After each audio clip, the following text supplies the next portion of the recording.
God. That is your back. Oh my god. That's the introduction. Just trying to do Naughty boys doing naughty things, literally wouldn't let me change the audio. Having a good stretch there, Naz. Welcome, ladies and gentlemen, to episode 22 of the Undead Gaming Cast. I'm Rob, the Undead Gamer, and this is our monthly podcast where I'll move the mic out the way so you can actually see my face on the camera. It is our monthly podcast. Put it back. Put it back. Oh god, it's terrible. It's disgusting. Oh God, put it back. Our monthly podcast where we talk about video games, the industry, and stuff and things. And Naz has gone. His picture's gone, and it's just a red Power Ranger now. Still going off. Power Ranger now. I fucking hope that's not fucked up the camera cropping. No, that's just me. I hate new Skype. What have you done? What have you did? What is it with this year's podcast? Just like there we go. Back again. Wonderful. What was that about? So apologies. Skype's a dick. Apologies for the late start. I need to cough. Well, that's left us in suspense. Sorry, I've been ill this past week, as has Josh. It's all been bad. It's all been downhill for us. Simple. But yes, welcome to the monthly podcast where we talk about video games, stuff, and things. Yeah. What else do I say in this bit? My God, it's honestly this year I think has been like not good for the podcast. It started off January, badly. man. Exactly. We've only done 2. New year, new me. It's not happening. Well, 1 and a bit. Not happening. Anyway, ladies and gentlemen, welcome. Sorry for the late start. There's no excuse. I was eating my dinner. So yeah. That was me to go on. Literally. So, if you're new to the podcast, welcome, thank you. Let me just go run down how we do things on the cast. Basically, we start off with talking about what we've been up to and what we've been playing this month, and then we move swiftly on to our news topic or news topics of the month and discuss them in full. And just after that, we plug ourselves profusely so that you might go and catch our work and enjoy us more. But this month, as with every start of the year, there is no news. There's no news, guys. There's a little rumour, though, isn't there?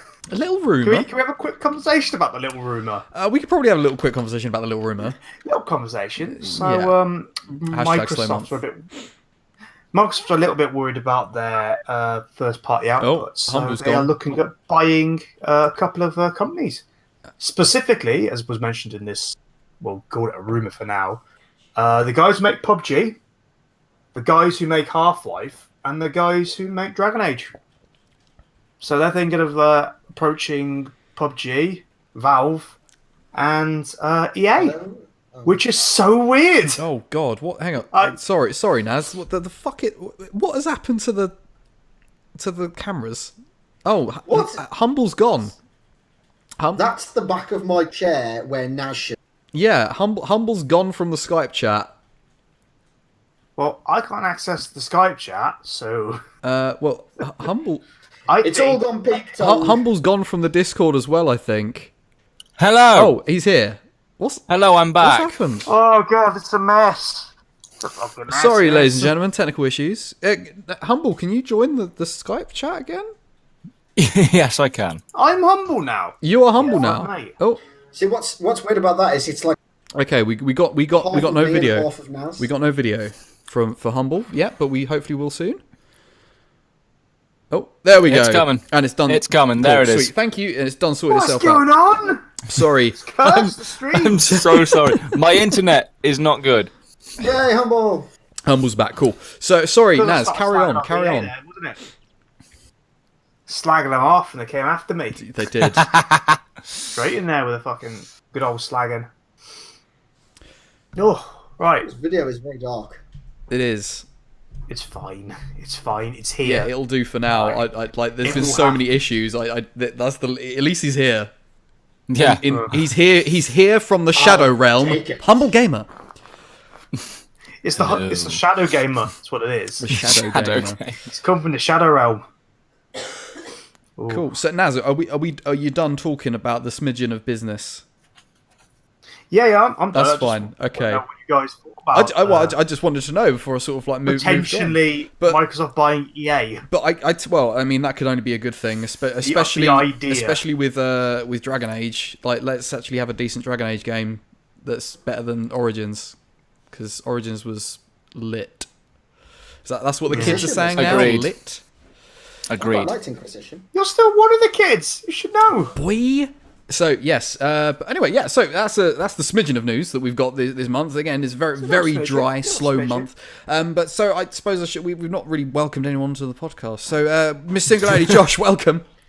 Hi, how we doing? Good, we're doing good. Naz, welcome. Naz Dragonheart from the channel Talk Play. You're right there. Yeah. Oh, the dog is here and he's excited as fuck. Hello. And Mr. Humble Gamer. Hello. Who's this month started his Twitch career off to an astonishingly amazing start. He's just been like, bam, I'm here, what you got? It has gone pretty well. So far. It has, yeah. Even from the depths of the Shadow Realm, which he resides now, it's still going strong. We just got a camera into the Shadow Realm now as well. Yeah. I wonder if I just clean it. No. Yeah, have you just sneezed on it? Let's not fuck around with it. Sneezed on it. Yeah, it's working. That's the thing. Let's just keep it working. Okay. It's taking over. So anyway, so let's just jump into it. I suppose we'll start off as we always do, talking about what we've been playing and what we've been up to this month in video games. So who wants to throw a hat in the ring? Well, apparently my hat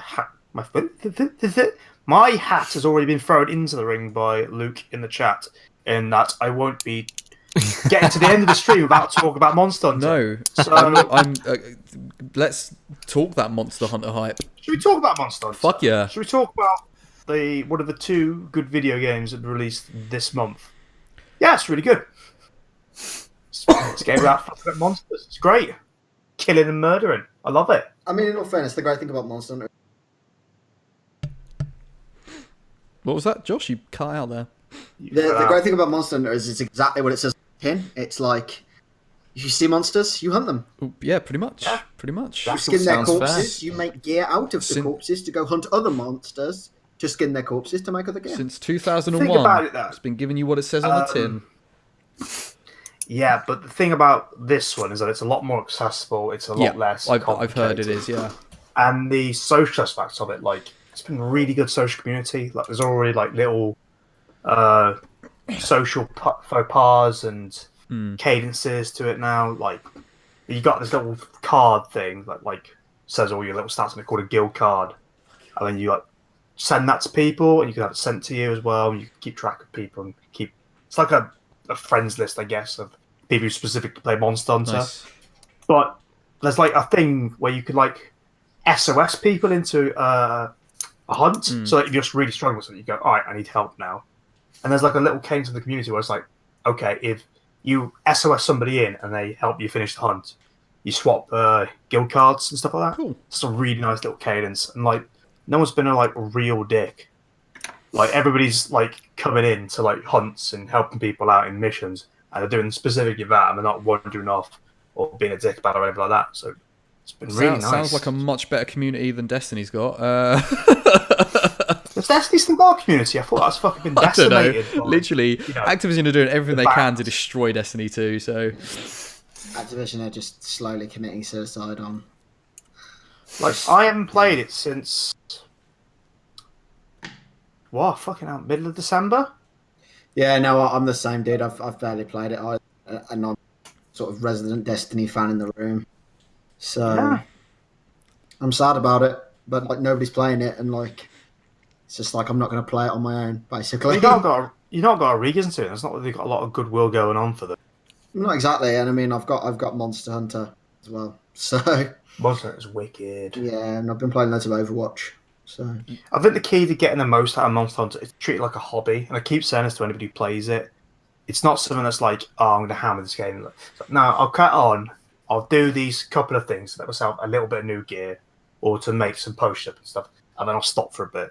Oh no, mate! I lost 4 hours of my life to it. Yeah, I saw it on Twitter. Was that Sunday? Wasn't it? No, I don't know what happened. Like Bad World. No, was it Sunday? I think it might have been Sunday. It was either Saturday or Sunday, I think. Yeah, it was Sunday. So I had my girlfriend here, and she'd gone to Nottingham, and then so girlfriend who you got Monster Hunter. Yeah, that's how it came across on Twitter. She's been watching me play, and she's actually wanted to play Monster. Oh no, he's cut out. She's like, I want to play Monster Hunter. So like I think we're gonna like make her a character, and I'll run it through a bit maybe. Might do it on stream or something because I think that could be. Oh, there's the thing, actually, Josh. So there's a thing going on around about the like people creating their characters, but also that they don't look as good in the game. What? Like it's been a massive thing for some mad reason. I've seen like 4 or 5 articles of it. It's just like, oh, I made this amazing looking character, but it looks shit in the game. And of course, it's all the lady characters. I But have like, no idea. all I can tell is like that a legit thing, or is it? So the visuals are slightly downgraded. It's still fine. Like they still look good in the cutscenes. Game still looks great. Like I've got a 4K TV and a PS4 Pro. It looks amazing. Like, I can't think of anything more petty than like, oh, my character doesn't look quite. my character model isn't exactly what I need. Oh, just like you're only going to come in fucking armor anyway. Yeah, that's it. You're literally just going to cover them head to toe in armor. Like, but no, like I sat down on Sunday morning, like when Pippa wasn't here, and I put it on at like 9 o'clock in the morning, and then like she texted me at like 1. And I looked at my phone and I was like, it's 1. Oh shit, it's 1 o'clock. I've literally just in my meeting. Oh, you done you there? Solidly for 4 hours. I hadn't even done anything. Wow. Like I just gone around and I was like, oh, I'm gonna go hunt maybe a pookie here, and then I'm gonna go grab some herbs, and then I'm gonna do a couple of these little silly quests that are like crafty gathering quests, and then I'm like, oh god, fucking 4 hours later, shit. Yeah. Got to be so careful with that game. Ruin your life. What do you think makes that stand out as opposed to something like, say, Metal Gear Survive, which looks like the most generic zombie shooter crafting survival game in the world? Can that not be a thing, Konami? For fuck's sake. No. Exactly, Konami is Konami does. Yeah, right? Literally. By now. Yeah. Yeah. We've been covering games for long. Fuck Konami. Yeah. So, what do you think separates that, Josh, from that? What makes Monster Hunter the thing you would gravitate towards as opposed to someone else? Well, in all fairness, like Monster Hunter for me is, I don't know. It seems to me it's like an ideal game, just to my personal tastes, anyway. Yeah. But like, the thing with Monster Hunter is, like I said, it's just so easy to spend time in the world. Like I said, I played for 4 hours and I didn't even do anything. Like, I literally did like a quest where I had to go gather honey, a quest where I had to like mine some rocks, a quest where I had to kill like several like small monsters, a quest where I had to kill like one big monster. Didn't actually do it like in actual like selected missions or anything. I literally just did it in like the expedition. Right. And all of a sudden I was just like, you've just always got something to do, like, and like you don't really realise, but you've like say a 50-minute timer on a mission to like down, and like you don't really think that you're going to use that much time of it, but like sometimes you do, because if you're hunting a monster and then you're like, oh, I need those mushrooms for like this crafting recipe, gather those, follow a couple of those, and then right, I'll make my potions now before I get into the thick of it, make sure I'm topped up, and then all of a sudden, like you've used like 30 minutes of the 50 minutes. And you just play the next mission because you're like, when you played one, you actually spent half. Like it's really good at investing your time like in the game itself, and not just sat in menus all the time. You're actually always doing something. Absolutely. Is that kind of where you're at with it as well? That makes it stick out. Is that Is that a fair assessment? Like I say, for me, it's that kind of. It's very easy to go out and find people to help on missions or have people help me and vice versa. It does that networking thing a lot better and a lot less invasively. Like it's very much focused missions. If you're going to go out and help people, or they're going to come help you, and it's just a lot better community thing. It's like early Destiny was. See, I must admit, I've not actually just put an SOS flare out. Yeah. I think that's something that I probably want to get involved in, mate.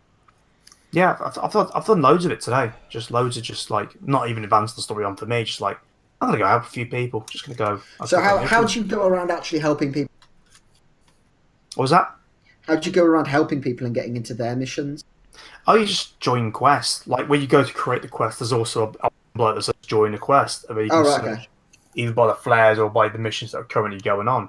And it's not limited to the server that you're in. Yeah. And as long as you get there within like the first 10 minutes, you'll get the same rewards as they do. If not, no, but what I'm saying is, like, are you limited to the server that it's like you're... Sorry, you're breaking up again, loads. I don't know what's the matter with this at the moment. Sorry, I'm going to move my microphone closer to my face. So, like, with the... Are you limited to the server that you're on of the people that you're playing with? Or like, because... I don't think so. So there's always quests to join then? It's not There's always something to join. It seems to seek it out, particularly the SOS flares. There's like loads of those that come up. So, like, there's always something to do. But it's just really, really good. It's just very good. I would highly recommend it to anybody just after something. I don't know about highly recommend. It's still got those certain quirks of a genre and certain quirks of a Monster Hunter game that make it completely accessible. But I don't know, because I've never played Monster Hunter in my life. Yeah, I'm not a really big fan of like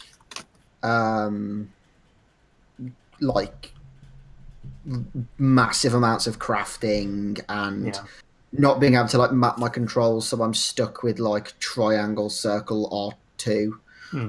But like I've settled into it, like apps, and as somebody's come in like totally fresh to the franchise. Yeah. Like I don't think I'd notice these little qualms that you have if you've been a sort of long-term player. Which is good. But which is good. I think it's very very accessible. It's very easy to get in. Yeah, it's like I know a lot of people who are into it. Like there's a few people like follow who are just like, yeah, I'm playing Monster, I'm really enjoying it. Like it's my first one. It's like that's really good.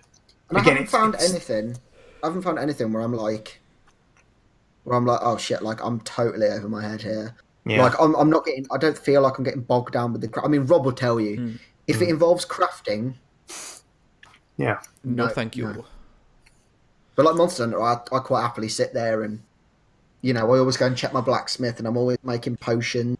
Because I suppose it feels like in Monster Hunter it's got much more of a purpose, because everything you're using, you're going to use because you need it for a hunt. You need to make like potions. You need to make armor to progress. You need to make this, that, and the other to you're picking up bits and pieces, and you're thinking, oh, I'll use that because there'll be something I can craft. There'll be a weapon or a bit of armor, or there'll be some potions or something that'll just make the next hunt easier. Yeah, and I mean, I think how it differs from something like The Witcher. I mean, I know obviously The Witcher's like a very story-driven RPG, but like the thing with The Witcher that I always felt, or was that I always constantly sort of like fear for my life a bit in Monster Hunter. I don't know that The Witcher isn't like an easy game, particularly in terms of like combat. It can be quite harsh, but like I don't know, like I feel like the stakes are higher in Monster Hunter because I feel like you're just kind of like a person that's just kind of trained to do it, rather than like a witch who's gone through like Trial of the Grasses and all these kinds of horrible things and sort of been mutated into this like crazy Monster Hunter kind of thing with all these like magic powers and things. Like I don't know, I think it also feels like to me like when you're fighting like a Rathalos or like an Arjanath or something, like it feels like you're in danger every single second. You're less equipped, so you have to make sure you're equipped. Yeah, and it's like and sometimes it's like you get halfway through, I'm actually going to die, like this is going to kill me, and it's that fear almost. It's like it's quite nice. It's like sometimes you'll fight them and like you'll fight these things and you'll fail sometimes at it, but the way the difficulty curve works is that you learn by doing. So you go, okay, so this thing keeps running away, but if I hit it hard enough, it will drop an item that I can use to stop it from running away, and then I can keep hitting it. Or it's covered itself in mud, so I can't hit it as hard anymore. But there's some water moss stuff I can pick up and shoot at it, and then that will make that fight easy. It's a constant. You've got to constantly learning, thinking about, okay, where am I losing out on being able to do damage to this thing? Where am I losing out? being able to catch this thing and this, that, and the other, and it's just constantly. That's where the difficulty lies because you don't level up as such. You just make better things that make you better in the next round. You've got like a hunter rank, haven't you? Though? But it doesn't do anything. It unlocks all the missions, but it doesn't make you better. Oh no! It proves that you are doing better, but you've had more experience in hunts, and that's. It's kind of like it's a metric to measure your. Yeah, it's like, oh, he's good. He's done actual loads ability. of like hunts and things like that. It's just to sort of say, I'm quite experienced. I know what I'm doing. Follow me, almost. That's fair. Yeah. I'd like to see that sort of just changing text. I'd like to see that sort of system in the next Elder Scrolls game. Higher skills. Well, no, I'm not. I'm just saying. I think that's that system, i.e., leveling up a skill, opening new quests, as opposed to the opposite, like doing quests, upping quests, skill. open skills. Yeah. Yeah. I think that's a good system. Yeah. But isn't that sort of what the Elder Scrolls did? Because like you never quest for anything. You could literally just sit there and like bomb dudes all day long with destruction powers, and you'd eventually level destruction. Yeah. Yeah, you know but I mean, like you didn't actually have to get involved in quests to like level with Elder Scrolls, did you? No, but I haven't played Monster Hunter, either of them. But the way Naz explained that to me was that your hunter level unlocks the missions as opposed to making you better. Yeah, that's right. And so what I'm saying is the Elder Scrolls, it'd be good, like, you know, you couldn't become, obviously we were discussing off camera, you couldn't become head mage until at least one of your magic skills was at a certain level. So they actually did that, didn't they? I think. No. Like, couldn't was it in Oblivion? No, Jesus, no. Like Skyrim wasn't that advanced. I thought it was like in Oblivion. Couldn't gain access to the mage's guild unless you'd done Oblivion was the worst one. No. Morrowind might have been that way, but Morrowind might have been. I can't I've confirm only played Oblivion, or deny it, but no, Oblivion definitely wasn't like that. Skyrim definitely wasn't like that. Yeah, no. In Oblivion, I was Lord Sheogorath by level 7. Just for reference. You just do missions to. Yeah. So, you did that thing for me. Now you're up rank. Maybe you couldn't get into the mage's quest and done a favour. You had that was the thing. It was all led by quests. You had to do quests, but you could do the quests at any level. Sure. Oblivion would be the perfect example of the difference between those two systems. Cause in the Dark Brotherhood quest, you're killing stuff to get better rank. Yeah. So you go off, you kill the thing, you kill the target, and then you go up a rank. Yeah. That's like getting better for doing. Ish. In the major stuff, you didn't really use your magic too much as a way to prove yourself. Yeah. It was just it was just a quest progression. It was just you could do it with sword and it's sword like if you wanted. literally for Oblivion and Skyrim, I did the whole Mages Guild for both games using nothing but a bow. Yeah. I'm not a magic user in either of those games. I dabbled a bit with illusion, but that was it. Like I didn't do anything. We've lost Humble's video again. Hopefully he'll be back. But yeah, that didn't matter. It was literally here's a quest. Okay, done. Well done. You're an apprentice now. Next quest. Oh, brilliant. Well done. You're an artisan now. Like next quest. Brilliant. Well done. You're whatever. It was just like quest rank. Lowest expectation. Yeah, literally. It's like has anybody actually seen do any magic? Yeah, no one's asking those questions. Yeah. He was born without the ability to use magic in any way, shape, or form. Hang on, he's the Archmage. It's now. literally like you know, right in the Philosopher's Stone when Hagrid comes into the fucking like their house on the island, and he looks at Dudley and he's like, "Oh, Harry, you're a little bit, portly around the middle, or whatever." And then imagine if Harry had like got crushed under that door. And then that's all he saw was Dudley and was like, "Come on then, mate," and took Dudley to Hogwarts. Like that's literally what my experience with the Mages Guild was in Oblivion and in Skyrim. It's literally taking Dudley to Hogwarts. That's an amazing analogy. 10 out of 10 would recommend analogy. That's literally what it is, yeah. So yeah. Okay, I left. We were talking about Oblivion. Right. I came back into... You missed the best analogy ever made on the podcast, I think. Don't tell him. He'll have to go back and watch the VOD. I'll go back and watch it. Watch it on the VOD. Boy. VOD. Yeah. Hashtag VOD. So, yeah, Monster Hunter, good game. Yeah, literally. So I've been, obviously it came out last week, Monster Hunter. I've been talking to Amber about it, and all I literally had to say was all she had to see of it was that it looks really pretty and it has dinosaurs in it, and she was like, "I'm buying it." Yeah. So she's bought it. Shit out of fucking dinosaurs, So But Amber went and bought it. yeah, she went and bought it. She went and bought it. So Amazing. literally, so at the end of this week, I should have it. And after she's played it, obviously, I'll be on that hype as well. So yeah, so I saw that. I saw that. Was it a tweet you put out that said she bought the game? I must have misread it because I could have sworn you said in your tweet that she'd bought you the game, and then you spent the last 4 hours watching her play. No, I was like, that's a shitty way of doing this gifting system. On top of her purchase, I've not actually tweeted the fact that we've purchased or she's purchased Monster Hunter. But it might have been Last Guardian. Yeah, it was Last Guardian. She also purchased Last Guardian, which is a game she's actually wanted since she saw Naz play it 2 years ago on Christmas Day. Oh, so it's literally your live streams like just completely that was the last sold time it you to ever her. streamed. Yeah. So she got that yesterday and she's been playing it since. So I did notice that like just after we set it for the last, I was retweet something and Amber just tweeted, "Imagine being so scared of the enemies in the game, rather than like actually confront them, you throw yourself off a cliff to not have to deal with that bullshit." And it's like that's like the most Amber tweet I've ever read in my life. that is literally the most Amber tweet. No, I've given up because they scare me so much. I can't do it. She's on the sofa. She just said, "I've given up because they scare me so much. I just can't." Bro, they adopt you. It's fucking creepy. In fairness, those suits of armor are creepy as fuck because like the first time we encountered them, we just like ran away, or she just ran away, and then we didn't know what neither of us knew what to do because like you're just a child, and she like climbed onto like this balcony thing, and they literally just grab you like we weren't expecting it. They literally abduct you. Like we thought, if anything, they're just gonna hit you, but I suppose you're a kid, they're not gonna hit you.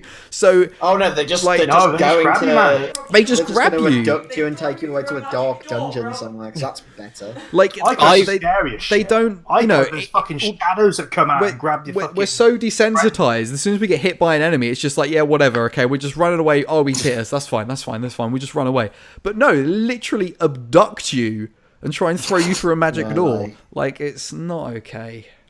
Judging by the reaction that we've heard in the background, I say we all vote that Amber does a live stream of this game. I'm into it. I would hype that the fuck. Maybe I'll get her to live stream it. Do it. Yeah. That'd be good. I mean, I said to her, "Did you want to come and talk about it on the podcast?" But she's like, she says like, "No, it's fine."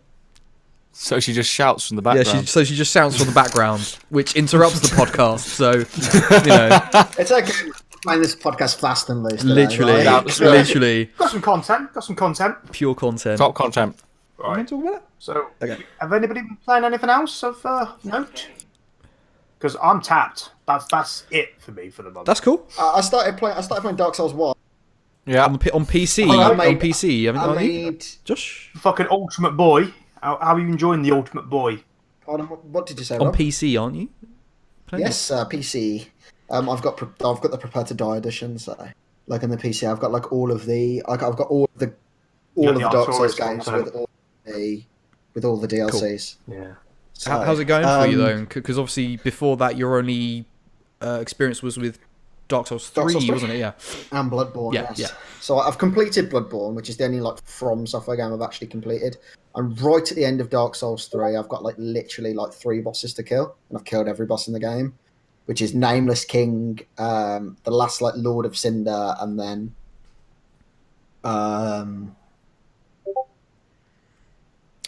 like I presume like the kiln of the first flame or whatever it's called. You still there, guys? Yeah. I had a Discord pop, so I was like, "Have I gone?" Oh no, yeah. Sorry, I think that's probably from me. So yeah, from me. But like, I've gone up to Dark Souls 1 now. I killed the Taurus demon on my first attempt, which was pretty good, and then I made Naz cry some, just like the rest of it. But you know, yeah, I'm not looking forward to you fighting fucking Basilisk, man. You made Naz cry. Probably. Not like, cry, just scream and bite my nails a lot. Like, I'm really not looking forward to him in the Basilisks. because they're the worst things in the game. The worst. I'll work it out, man. Like, you know, I'm committed. I'm committed to my soul's experience. I already know how it's going to go down. You'll work it out. It may fuck you, and it's fine. That's Dark Souls. I can't be around when that happens because I'll get fucking PTSD flashbacks. I've got a vague memory of.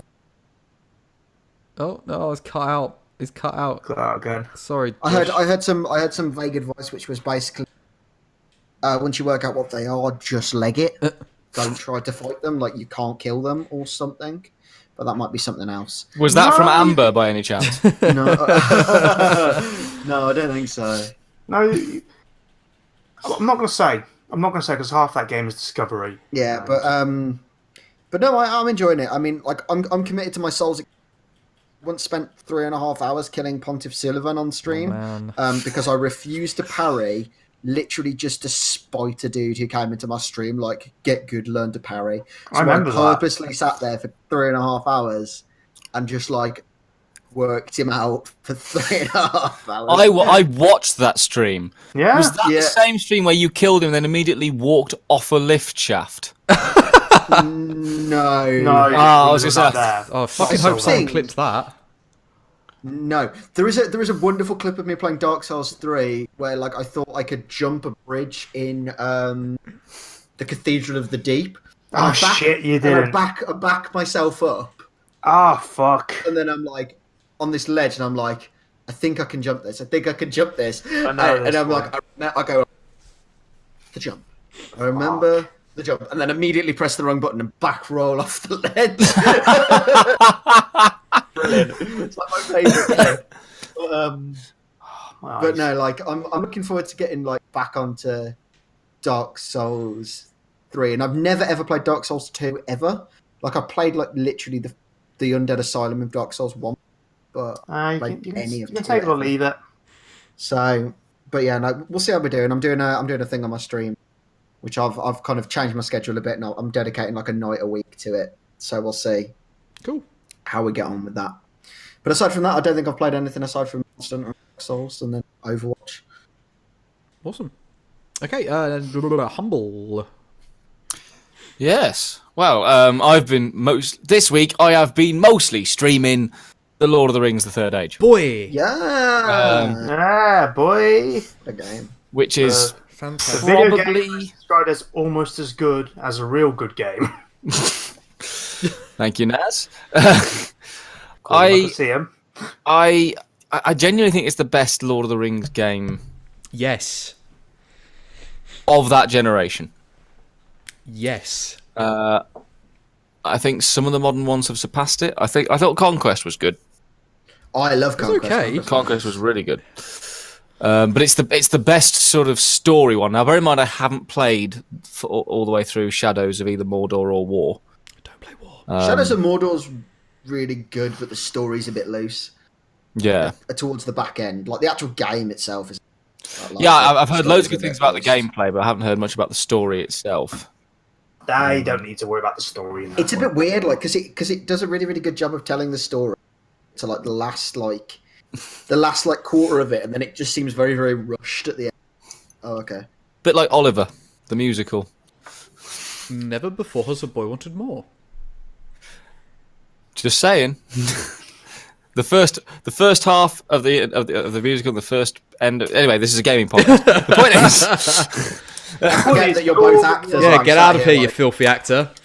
Yeah, sorry. Well, I should point out, Rob's the only real actor. I just pretend.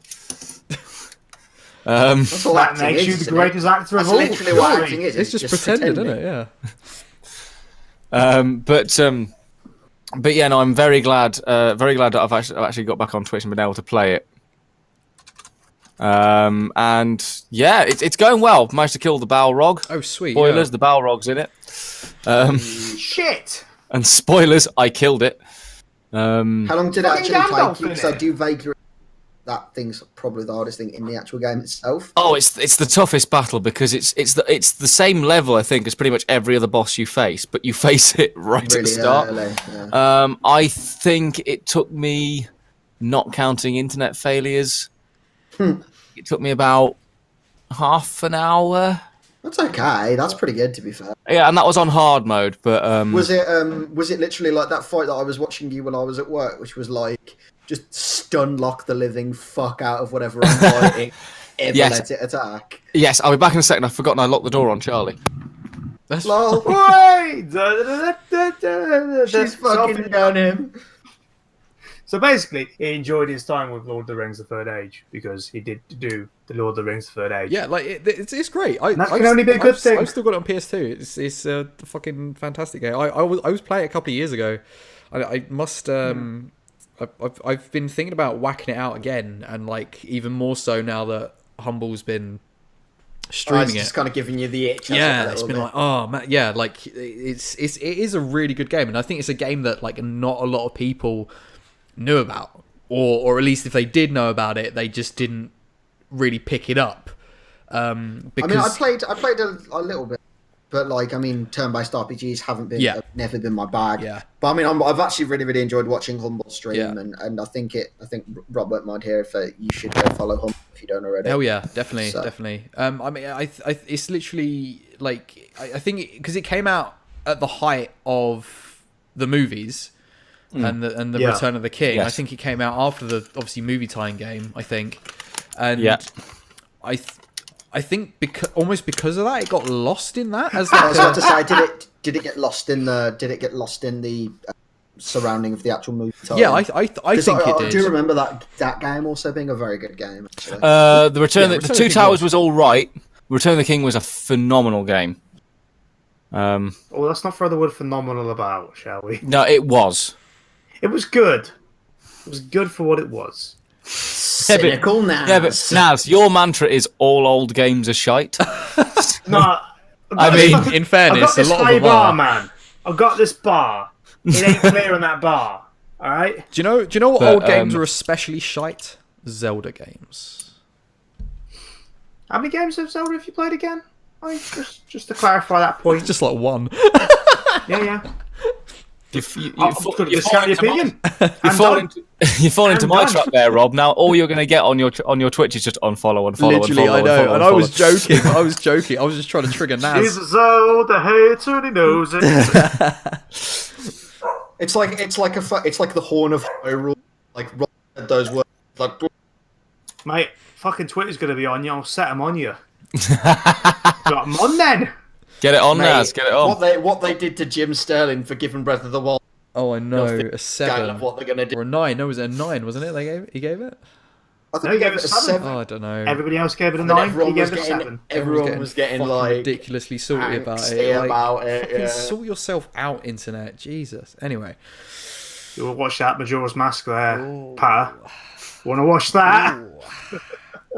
Not get into a fight on stream, but I'll fucking fight you if I have to.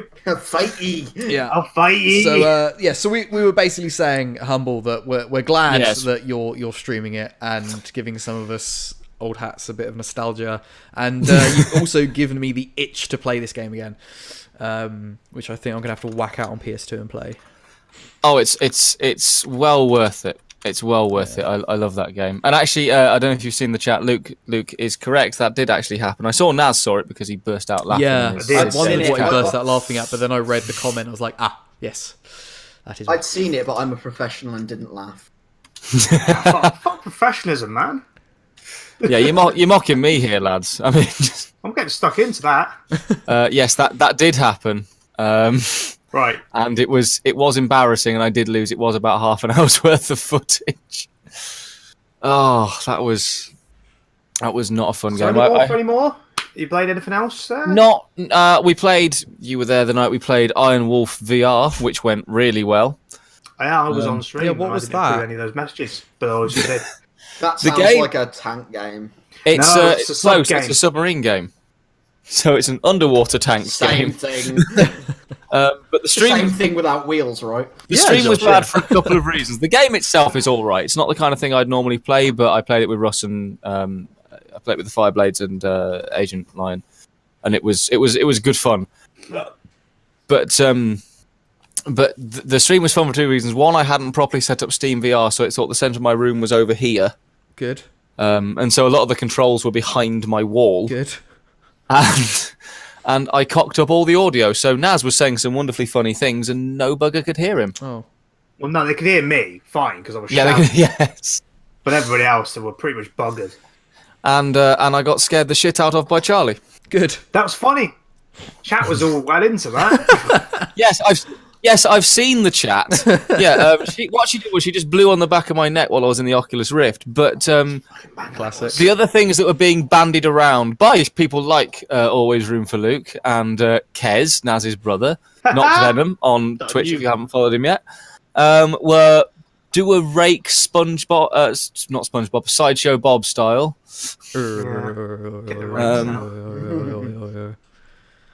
Yeah, and bear with me 1 second.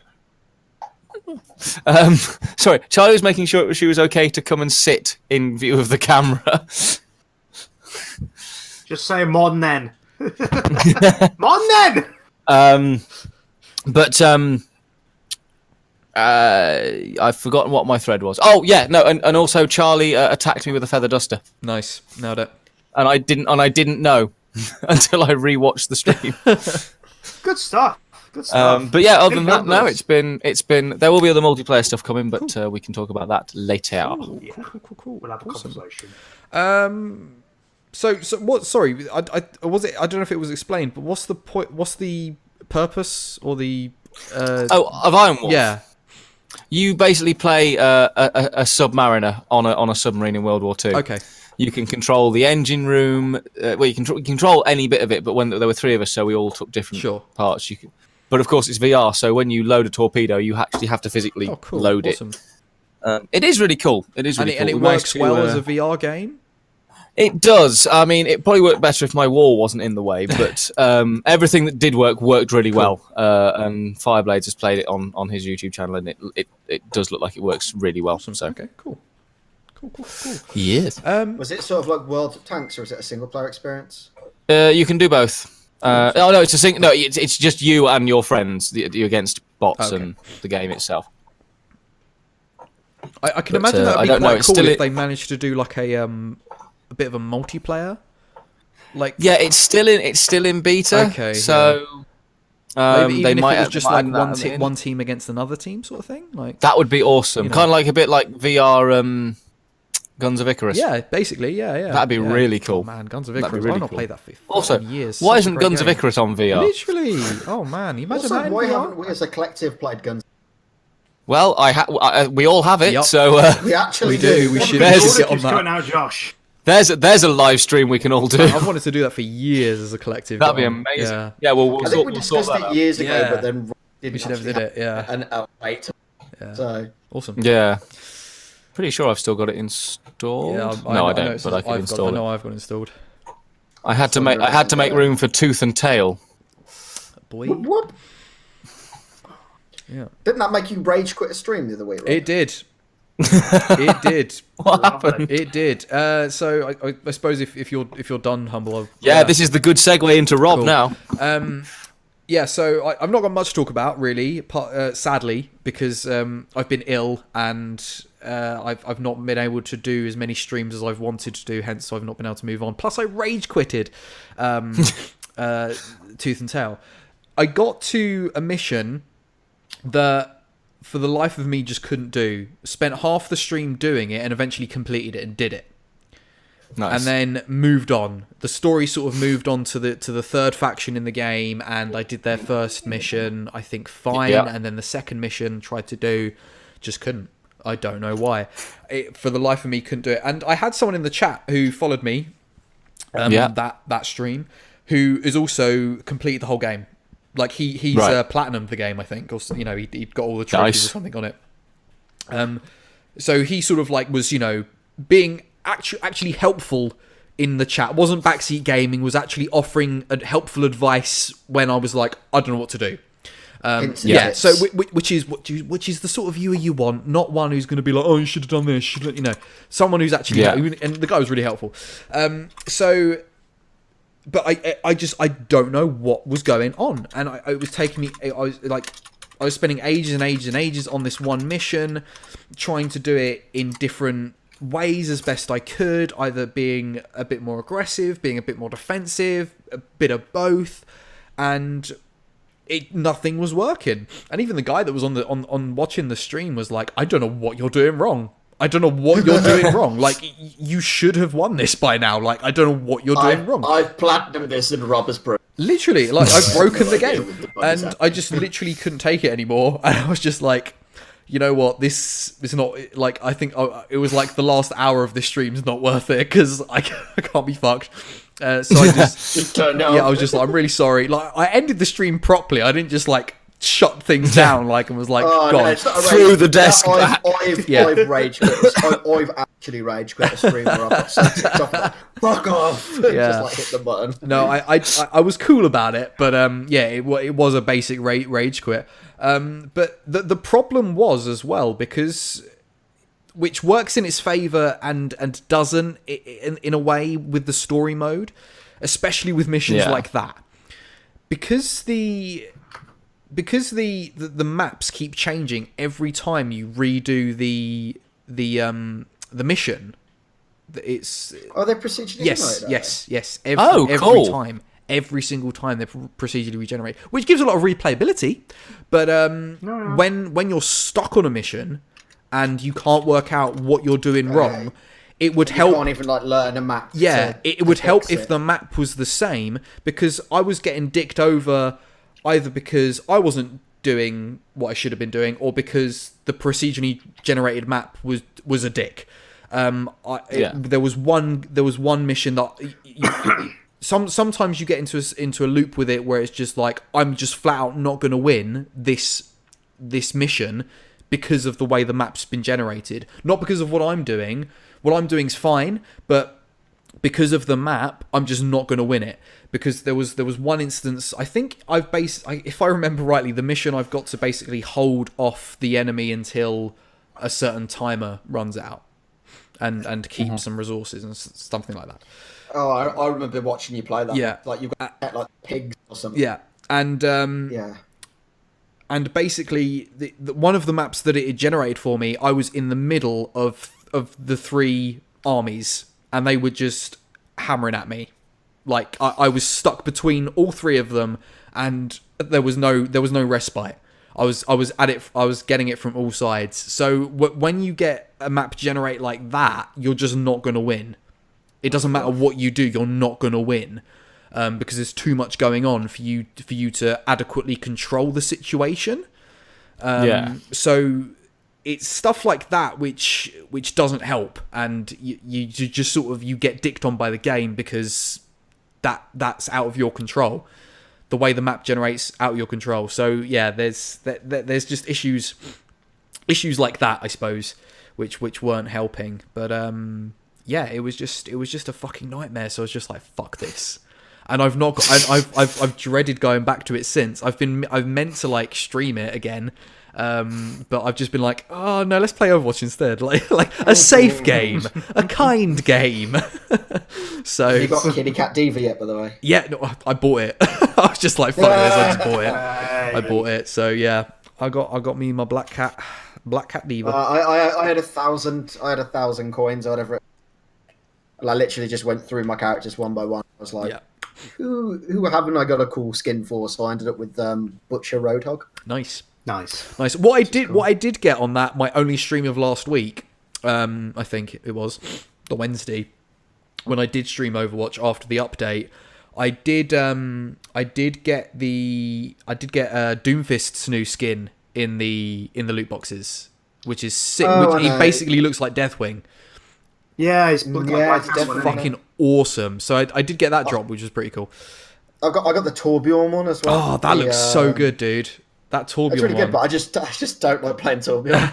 Can we talk about the new map? We can, yes. Yeah, Blizzard quickly. Let's have a quick talk Nostalgia. Because obviously it's a bit weird because it's the Blizzard theme park world, but Overwatch is Blizzard, so it doesn't kind of exist and whatever. Bit of meta. Put that aside, it's really well detailed, that yes. map. Like, yes, probably it is. the best one they've done. Yep. Like, it's just the way the map's designed and the flow through and the ability to like attack and stuff. Generally, it's got one of the best sort of carry and drop missions structures of that game, because every time you think you've figured it out, there's like a new thing and a new element that comes into it and makes you think, oh, okay, so maybe this is the most difficult bit of the thing, maybe this is the most difficult bit of the thing, and it's just really good. They all feel really much more so than any other map. In my experience with that map, if you lose that first choke point, it's really difficult. Yeah, it is, man. And it's really difficult to attack that first choke point as well. I completely agree, Josh. It is fucking, that first choke point is harsh as fuck. It's so difficult on attack. I had straight like, up. I was playing as Doomfist, and what I did on one of the maps, because we were being choked out that first choke point, is that I just charged forward, leaped over the top of the one barrier, landed in the zone, and started scoring it. That caused everybody to rush back. Yeah. And then we ended up, they took me out, obviously, because there was like 3 of them. But then everybody else was able to rush forward. Yeah, that's it. To take that point. That's it. And they're just, like, the second part as well, where, like, you've got that whole track to follow around. Like, I, like, keep going back and forth whether that's a good or a hard bit or an easy bit, because sometimes you just flow through it and you just like bush straight away, get out of there, and sometimes you get stuck in the middle and you get back and forth going on. I've never been stuck in the middle of that entry, because I mean it's obviously in the arcade, so I've played loads of map. I found like I had the absolute, like I had the proest of pro Winston games on it. Yeah, like I was gold damage, gold elimination, gold objective kills as Winston. Yeah, like I was like proing it out. Nice. And but that first checkpoint, that I found that the best thing to do is go, rather than go through the big main gates up the castle like steps and through the middle of the castle, is to go underneath and kind of come through that like bar area. Yeah, and then for that bar area, yeah, and like jump, and I suppose you could do it with Doomfist as well. Jump, and then you can jump over the house and onto the point. Yeah, and then obviously there's loads of ways you can bother, and I think that's the way you win that first point. Yeah, so you just bother. You disrupt. Yeah. I've played 20 minutes of Overwatch in my life. I sucked, but it was fun. You should play more. It's a great game. Great game. Buy it. I love but it. Yeah, I really like Blizzard World. What I loved is it's just like the seeing little things. I see something new every time I play it. That I'm just like, oh, that's really cool. That's from like Warcraft. That's from Starcraft. You know, all these different things. I was chuckling at, like, I was watching your stream the day, Rob. You go into that little, just after you get past that first checkpoint, go down the ramp. Yeah. And there's like a little like restaurant. Yeah. And it was like, I think I was laughing at the things like there were like 5 hot death wings. Yeah. Hey. Yeah. It's just like everything, every little thing. Like it's mad. It's so deep. It's so great. Even the little board game that's in the pub you start off in, the Goldshire pub. Yeah, they're Hearthstone. Yeah, they're Hearthstone boards. Yeah. But you see a few Hearthstone boards in different maps though. I think they're in Eichenwald Castle. Yeah, there's some in the pub there. There's another Hearthstone. Right? Yeah, but you do see. But again, that's the most appropriate place for. Oh hell yeah. In Eichenwald, it kind of feels like out of place and being a bit too referential. It feels more like an Easter egg in other maps, which is nice. I don't mind it. I like stuff like that. But yeah, no, you're right. It fits the Blizzard world. It fits that map. Yeah, definitely. So you want to know something cool about that map? It's in the start. I think it's in the starting area. One of the like bits. There's a place that's got an arcade cabinet. Like it's when you start going on defense. Basket. Yeah, it's got like basketball hoops. And so like if you play as another character, like anybody, if you try to interact with the machine, you can't interact with the machine. But if you step up to the machine as Sombra, like step on the plate, it gives you the high score, and then her emblem flashes on the screen. Oh, nice. That's cool. That's so cool. I like stuff like that in a game. She's a dirty hacker. Oh, Sombra. Great, though. Great character. Right. Yes. But as for something sort of new and different that I've actually played this month, I've played. Oh, I don't know if I'll briefly mention it. I don't know if I was at that stage on the last podcast, but I completed Doom. You were close. Yes. I don't think you actually had completed it. You did complete it, I think, because we were talking about like it ending appropriately, and you were like, "Yes, I." Yeah, fair enough. Cool, that's fine. I'll move on then. I played not a video game, but a board game / card game. Played Boss Monster this month. Okay. Boss Monster's wicked. Which is an awesome game. Yeah. Awesome card game. So essentially, for anyone who doesn't know, you basically build a dungeon up for yourself with your boss monster at the end. And you've basically got to build the best dungeon and kill the most heroes who try and go through your dungeon and get points that way, essentially, without losing sort life. of like a board tower then almost. Almost, yeah. We weren't quite playing it right because we didn't quite read in the rulebook that you can only have like 5 cards in your dungeon at the same time, whereas we were just we had like loads of cards, which made it a bit easier than it should have been. But it was fun. It was fun. But it's all done in like a 8-bit style. Even like the boxes that it all comes in look like NES games and stuff like that, which is just like real like nostalgia kick, really awesome. 8-bit art style, really great. And even like some of the flavor text on like the heroes and stuff is really funny. And like hints to different things. I think there was a hero that was basically George R.R. Martin, but it was called something witty and funny, but it was so obviously him, and like the flavor text was something about weddings and all that sort of thing. So yeah, it's just something about diabetes and never finishing fucking book series. But yeah, like it's just a really fun game, and like the rooms are all really varied as well. My friend who's got it, he's got the expansions for it as well. So I think you find I bought. You did the other, didn't you? I bought both, and you bought the main game. Yeah, I think I bought the main game, and you bought the expansions.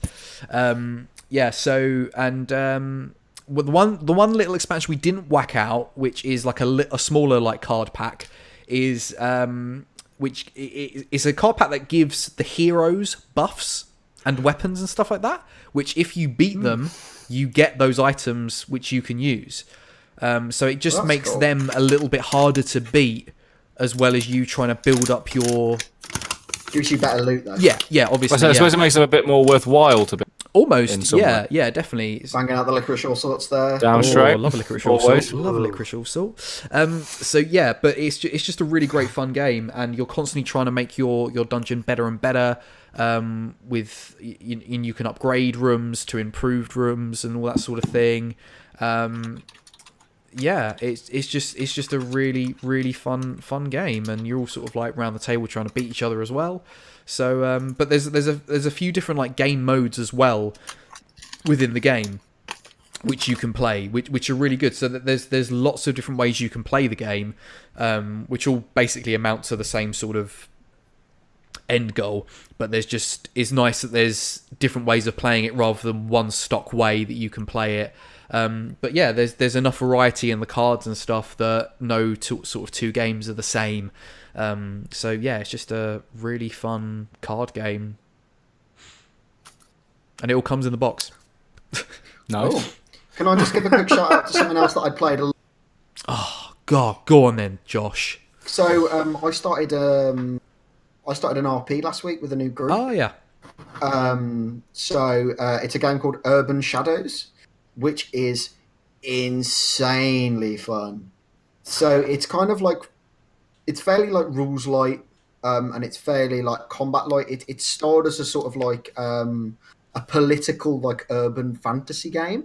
Oh, okay. I'm interested now. So it's like you like Shadowrun. No, because it's less. I think it's less complicated than Shadowrun. So you have like. Oh no, but that sort of style is what I'm. Yeah, thematically, that's kind of where it's going. So you've got the idea is that you set it in a city, any city.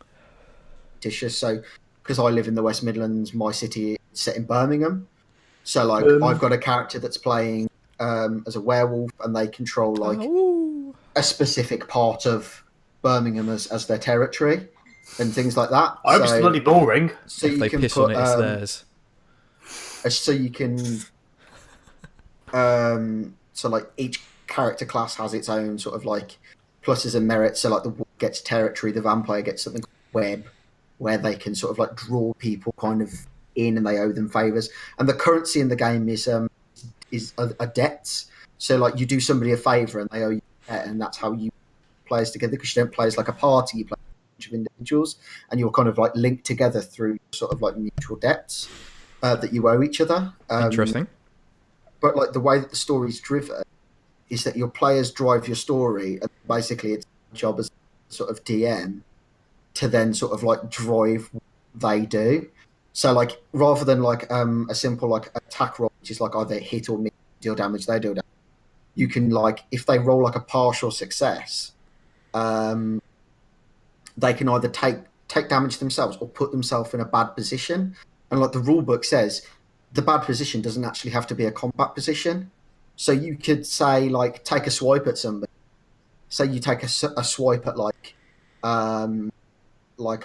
a member of like a paparazzi who's bothering you. The bad position that you put yourself in could be that somebody else took a photo of sold to a paper, passed information onto like a faction that you beef with already, and it causes problems for you later down the line. Like so, but yeah, we only played the first game last week. It moves quickly and it's fucking excellent. So yeah, there you go. Awesome. Urban Shadows. Also, that'd be interesting to see how. Hopefully, you know, like you talk about it next month. I'll bring you back an update. Yeah, exactly. I'll bring you back an update. That was what I was roundabout trying to say. As far as the first session went successful, we had one of my players accidentally lost control of like their kind of like character and ended up killing like two people. Another one of my characters ended up policeman and killed him accidentally. Another one is a fae and just doesn't understand how like humans work at all. So she went to the theatre and I'd like people to tell me lies for 2 hours. Do you have a ticket? She's like, it's a ticket. Like, so you have like all these. Well, and yeah, and I'll come back to it as we go. Yeah, awesome. I've got a session on Saturday, so, but I'd highly recommend you guys check that out if you can't get off down to play a game that's a bit different. That's not like just I'm gonna punch the thing in the head and take all its loot. Like if you've got players that are sort of willing to backstab each other and get in each other's way, it's really fun. It'd be also interesting, like after about, I mean, I suppose you're getting together once a week. Yeah. So by the time we should meet, we should have had. Yeah, definitely. So yeah, you hopefully you've had a few sessions by then. It'd be also interesting by that point, maybe if you've got some good player feedback, just how it is from their point of view. If you could relay that back to us as well, that would be really good. The feedback I've had following the first session was really, really cool. I've said like, is there anything that you want me to change? Is there anything that you don't understand? Yeah. And because it's so rules light, they've clicked really well and they enjoy the style, so that's good. Cool, yeah. But obviously, yeah, like I was saying, yeah, it'd be, because obviously we're going to hear how it is really from a DM's point of view, almost, or how it is to run the game. But yeah, no, it would be interesting after about a month to get some player feedback. Yeah, just to sort of know how they're feeling about it as well. That'd be interesting. So awesome. Yes, thank you. Well, that is it for me and everyone else, I assume. Yeah. So it's time to move into our main news topic of today. Shall we have a quick break beforehand? Yeah, I do need to refill my. That's fine. Take a toilet break. So. Yes. Awesome. Right, so we will have a quick little break, and we will be right back momentarily. See you in a bit, guys. Wonderful. Hey, welcome back. We are back from our little break, and Humble joins us now, not from the Shadow Realm. No, I'm suddenly ascended. He has managed to assemble all of the pieces. Yeah, that's it. He's come back.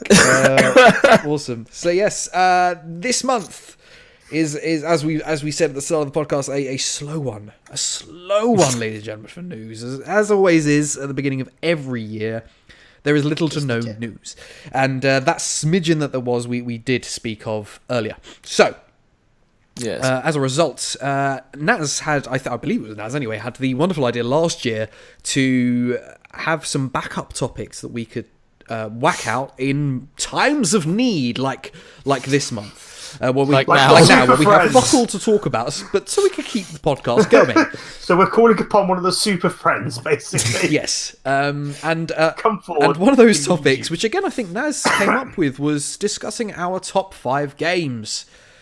So we're going to discuss our top 5 games, basically. Now, we can do this one of two ways. We can either do this sort of going backwards 5, 4, 3, 2, 1, and we all do our number 5s and then our number 4s. We'll just round robin it, really. Because I think of having somebody sit there and say their 5 games for about 20 minutes or whatever ago, that's going to be exhausting. Yeah. Well, let's round robin it and go from... I just wrote down 5 games. I didn't do an order. What did you say, Josh, at the end of that? Just, like now says, round robin it, and then just go 5... 4, 3, 2, 1. So we all finish. The order doesn't matter. Just say whatever. Really. We'll finish on your favourite. That's what I was getting at. Just now's been pedantic. I'm not being pedantic. Oh, you fucking twat. I like just accusing. So hang on. So I mean, like, if it's in no particular order for you, then that's fine. State. I mean, I've got mine in an order. Mate, I'm 30 years old. I've played more video games than I've had dinners. Like, I can't. This is true. Naz hardly eats. That's fine. I'm just saying, if people have got an order, I'm not young like you lads. If people have got an order, I've seen the world. That's fine. If you haven't, that's fine. I mean, it might be worth stating in no particular order. Here's my pick. I just did. That's fine. I'm just saying. On it. Oh my. Jesus, literally. Right, Naz, go on. You just jump in. Listen. I've all had a drink. Look, we all had a drink. A little bit drunk now. Go on, Naz. You kick us off then. Well, I'm going to use that one. Start off because all mine are absolute fucking bangers. So, of course they are. Here's Naz's greatest hits. Greatest fucking hits, mate. Absolutely. Now that's what I call gaming. Or Naz, that's what I call gaming. Naz, that's what I call gaming. Expect it out in December. Naz 97. Fuck's sake. That was a good year. That was a good year, actually. Final Fantasy 7. We're talk about 97. We can't not talk about 97. We'll have to talk about Metal Gear Solid. The original Metal Gear Solid. Yeah, well. Which is a fucking belting game. Mm-hmm. Well, not the original. The original one on PlayStation, not the original Metal Gear game. The original Metal Gear Solid. Oh yes, of course. It was called Metal Gear, wasn't it? Yeah. See what these bloody young'uns. See what you did there. Oh, is that him? He's had him. He's done you. He's done me. He's done you. Right. Go on, Naz. So me playing the original Metal Gear Solid, where most of the games were jumping with characters or like doing very just simplistic things, nothing with like a tremendous story like Metal Gear Solid did. So to be able to play that with like cinematic camera angles and voice acting and plot twists and stuff like that was a massive revelation for me. Like the game itself was fairly basic in terms of its core mechanics of gameplay. You move the guy about, you occasionally shoot a gun. It was a bit awkward at times to shoot and move at the same time, but what really tied it all together was the fact that there was a story, you were pushing it on all the time, you were being rewarded with cutscenes and dramatic prose and kind of the weird madness that Kojima puts in there. And it's kind of the more grounded of the Metal Gear franchise. You know, there's not too many weird elements to it. There's a couple of super-powered people, but they're not like completely nutty mad. Like, there's a guy in Metal Gear Solid 3 who just dies of old age after a week or so.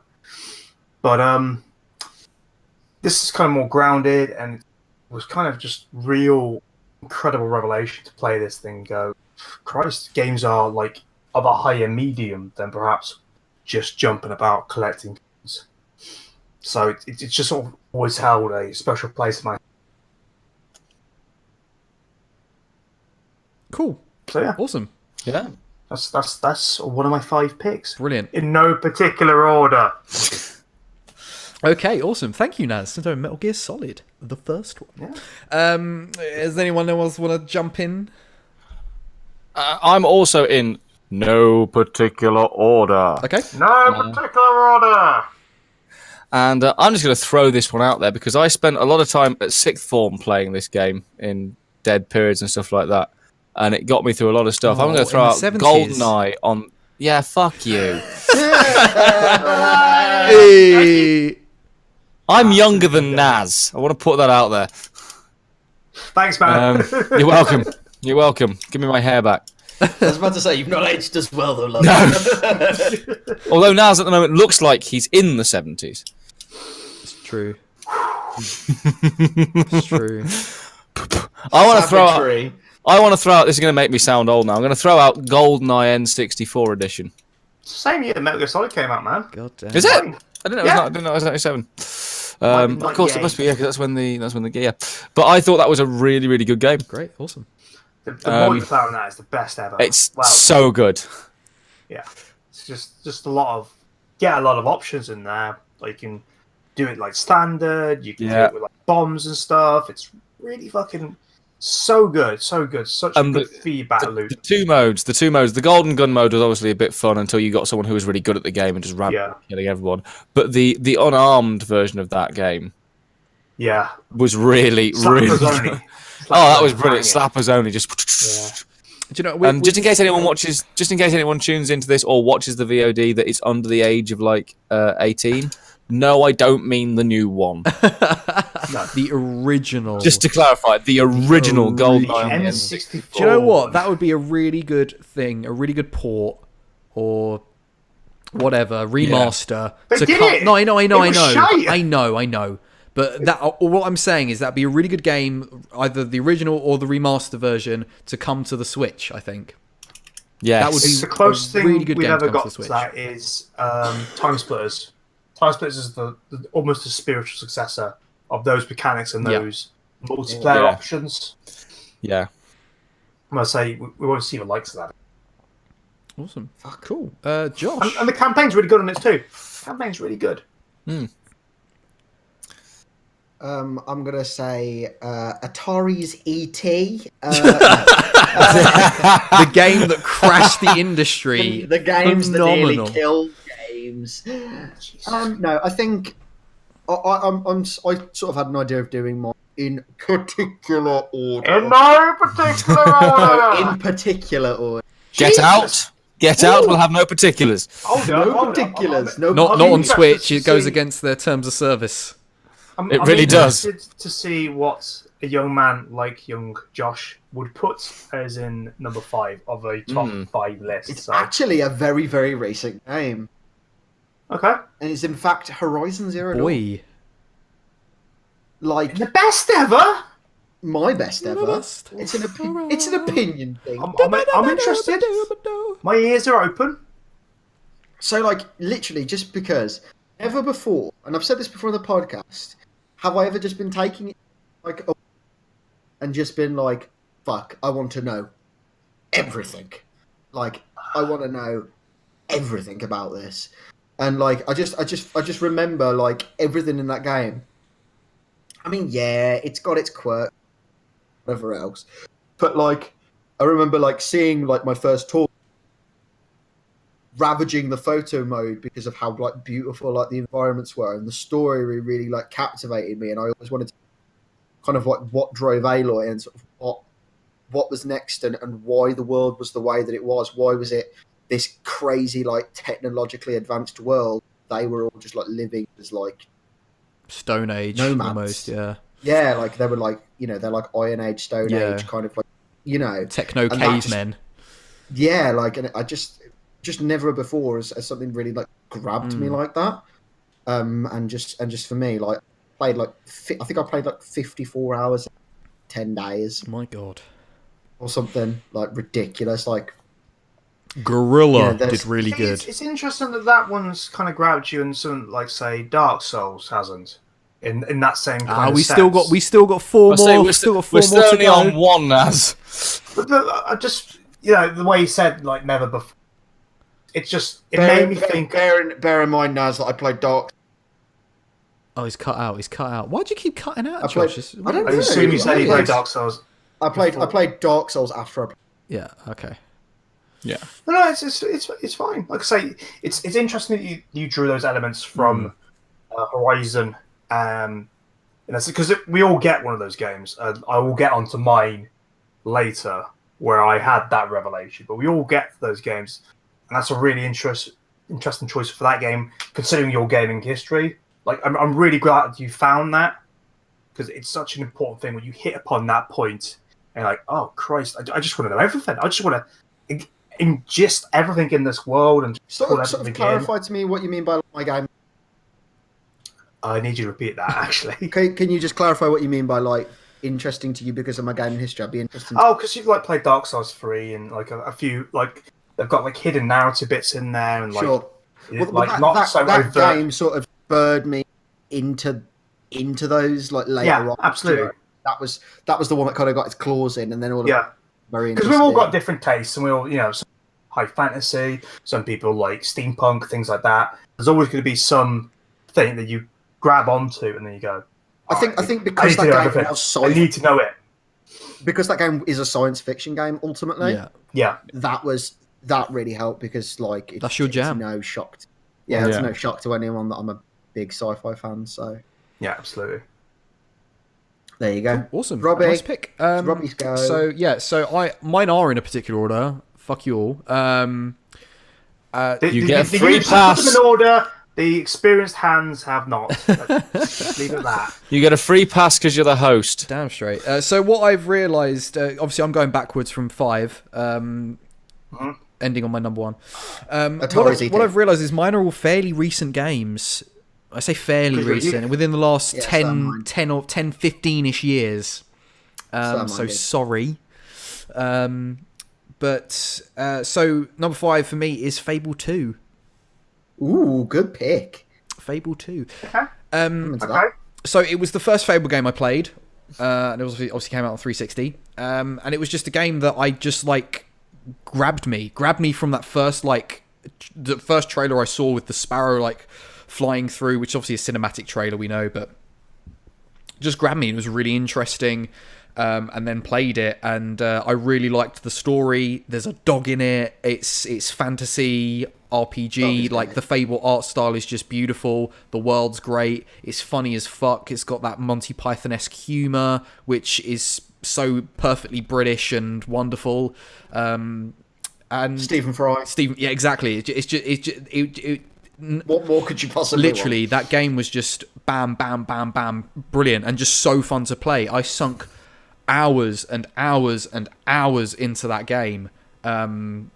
So yeah, Fable 2, which is it's the fact that you sunk hours and hours. All I'm going to say, just going to say 2 words to you. Yes. Because you sunk how much you see how much time you sunk into it. I'm just going to say the ending. Yes. I was thinking this. The ending is. It's poor. Gash. To say the least. Which part of it? None of it. All of it. The whole thing from that moment where you might want to put spoilers up, but from the moment where let me put spoilers up. Oh, because I never pitch. I should point out I didn't play it. I watched somebody play it because I played the original Fable and enjoyed it. But I was broke at the time. So does we have dem spoilers?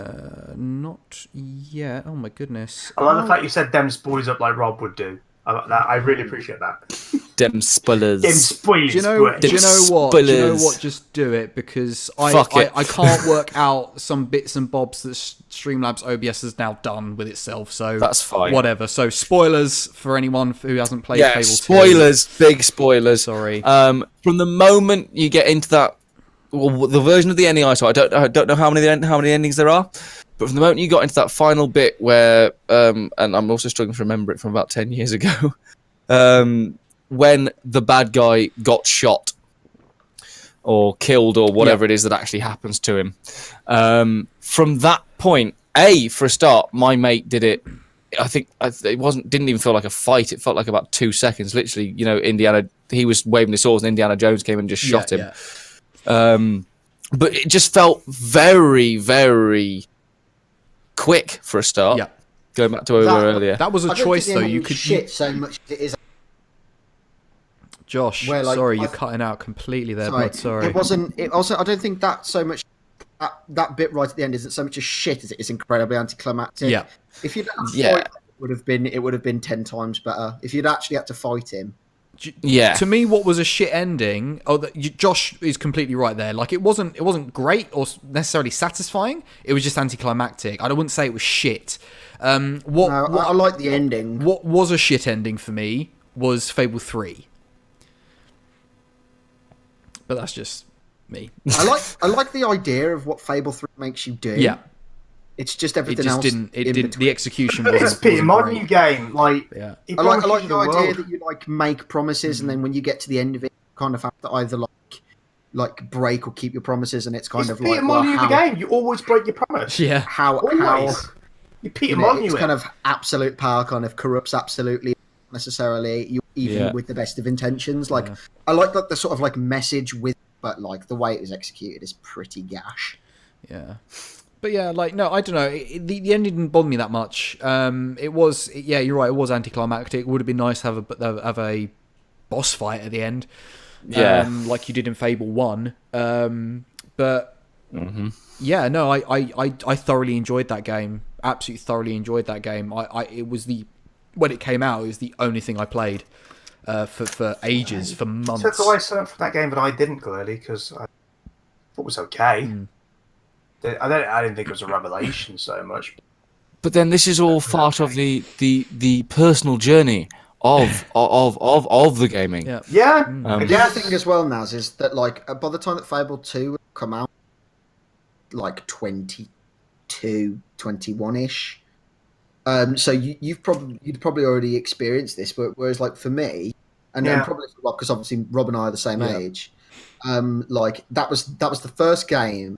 I got an Xbox 360 for my 16th birthday, and I was like pissed excited to play Fable, and I went and did it, and like for me that was kind of where my eyes like I'd always been a gamer, but that was where my eyes really to gaming as a hobby. Yeah, and like Fable 2 is really, really seminal for people who are like, even though like obviously we're fairly close in age, those 6 years really make a big difference. I mean, because like that game, like I've said on the podcast before, at the turn of that sort of generation, the 360 PS3 era, that's when I really, really started to properly get into gaming.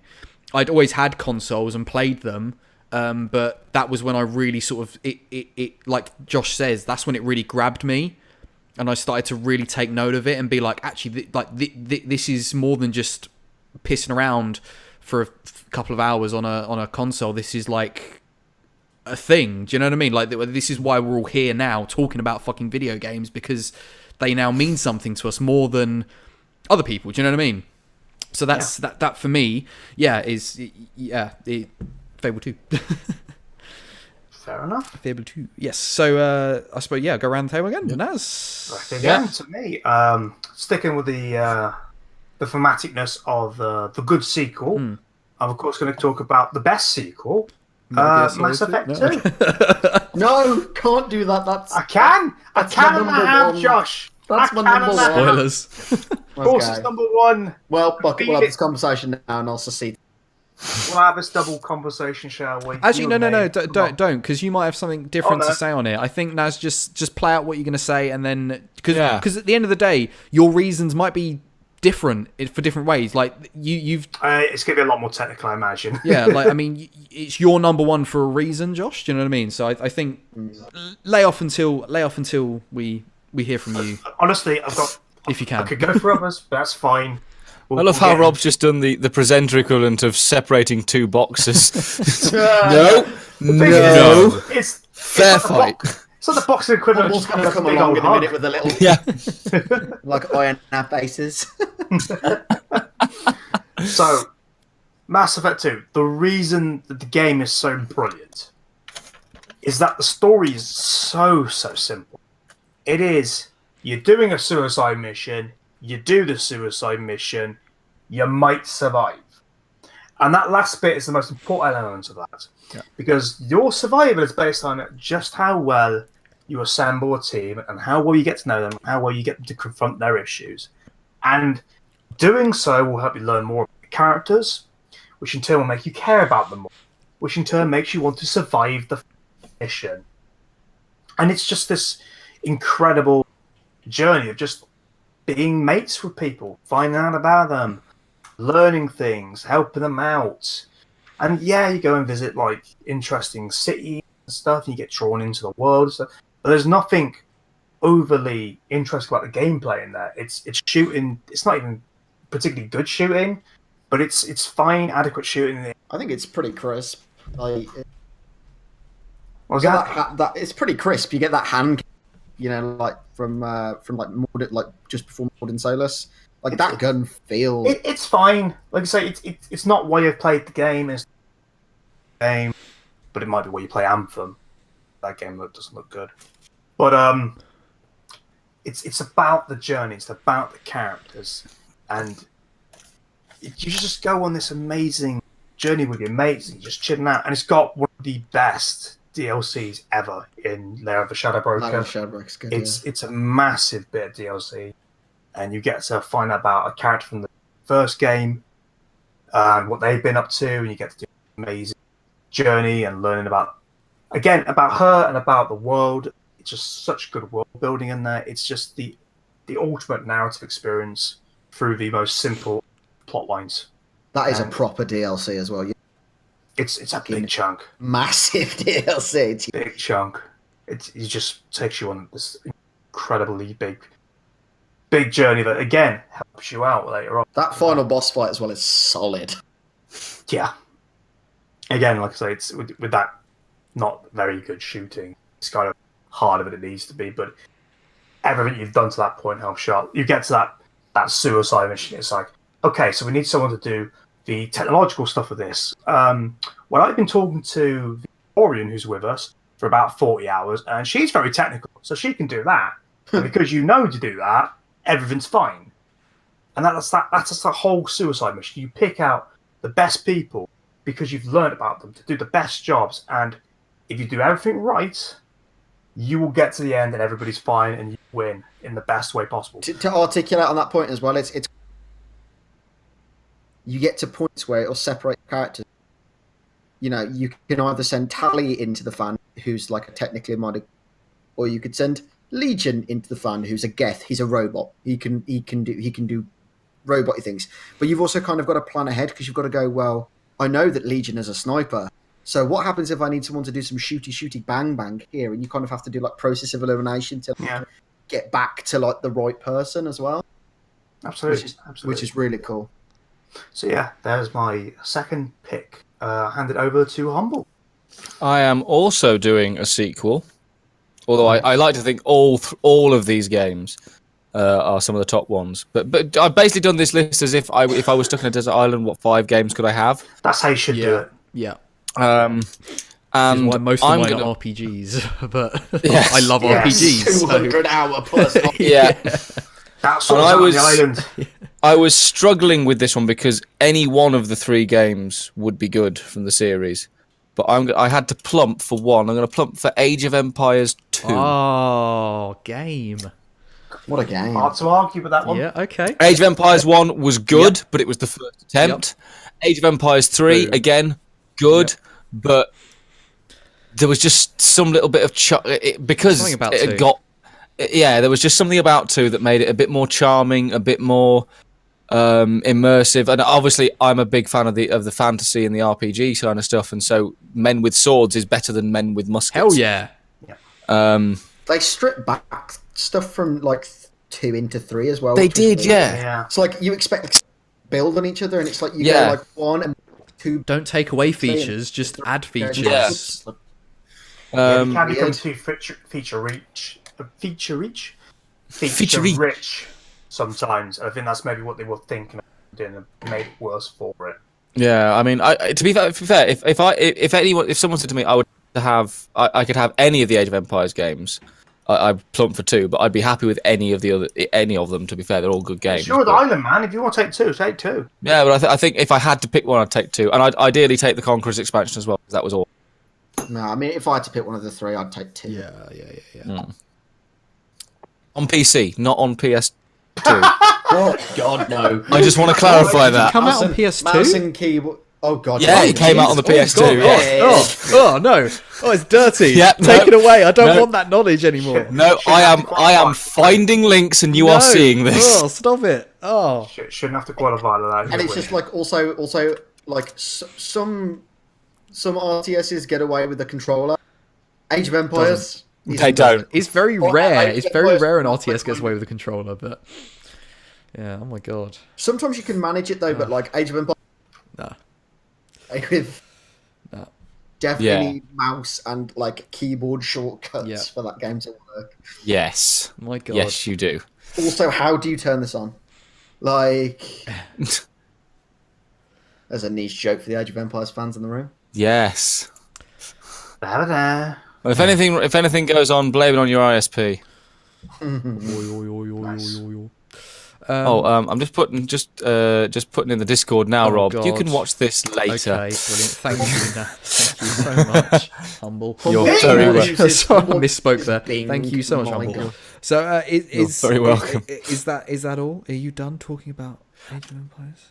I am complete with Age of Empires That's 2. fine. If yes. you're not, that's fine. Just let me know. No. Okay. I'm Brilliant. So, SingularityJosh, move on. Number 4. Oh. It's almost like Yeah, he's prepared them. I had worked it out earlier. I just haven't written it down. I've got an order, he says. written down. I did have them. I worked it out earlier. I was like, Written down. Oh god, he's completely cut out. That was the perfect time for your mic to cut out. Completely That cut was out. beautiful. It works out! yeah, It was like a self I spoiler. will tell you worked via out my sign 5, language. and I worked out. But like the rest are sort of, there was a few of them that were like interchangeable in the middle. Like, and I couldn't quite work out which ones were taking. Well, we know which one number 1 is, so... Yeah, spoilers. Spoilers. Nah, I'm gonna go ahead. It should probably be higher on the list in all fairness, but just because I do want to talk about it is BioShock. That's going to be on Rob's list. It is on my list. You know? Yeah. That's a high one for Promise you now, Rob, it's on Rob's probably. It is on my list. That's a banger! It's a banging game. Oh, it's a banger, that one.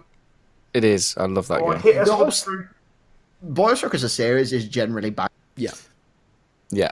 Like the first one though, like I just don't think I've witnessed a moment in a story where I was just like, What the fuck? oh shit. Yeah.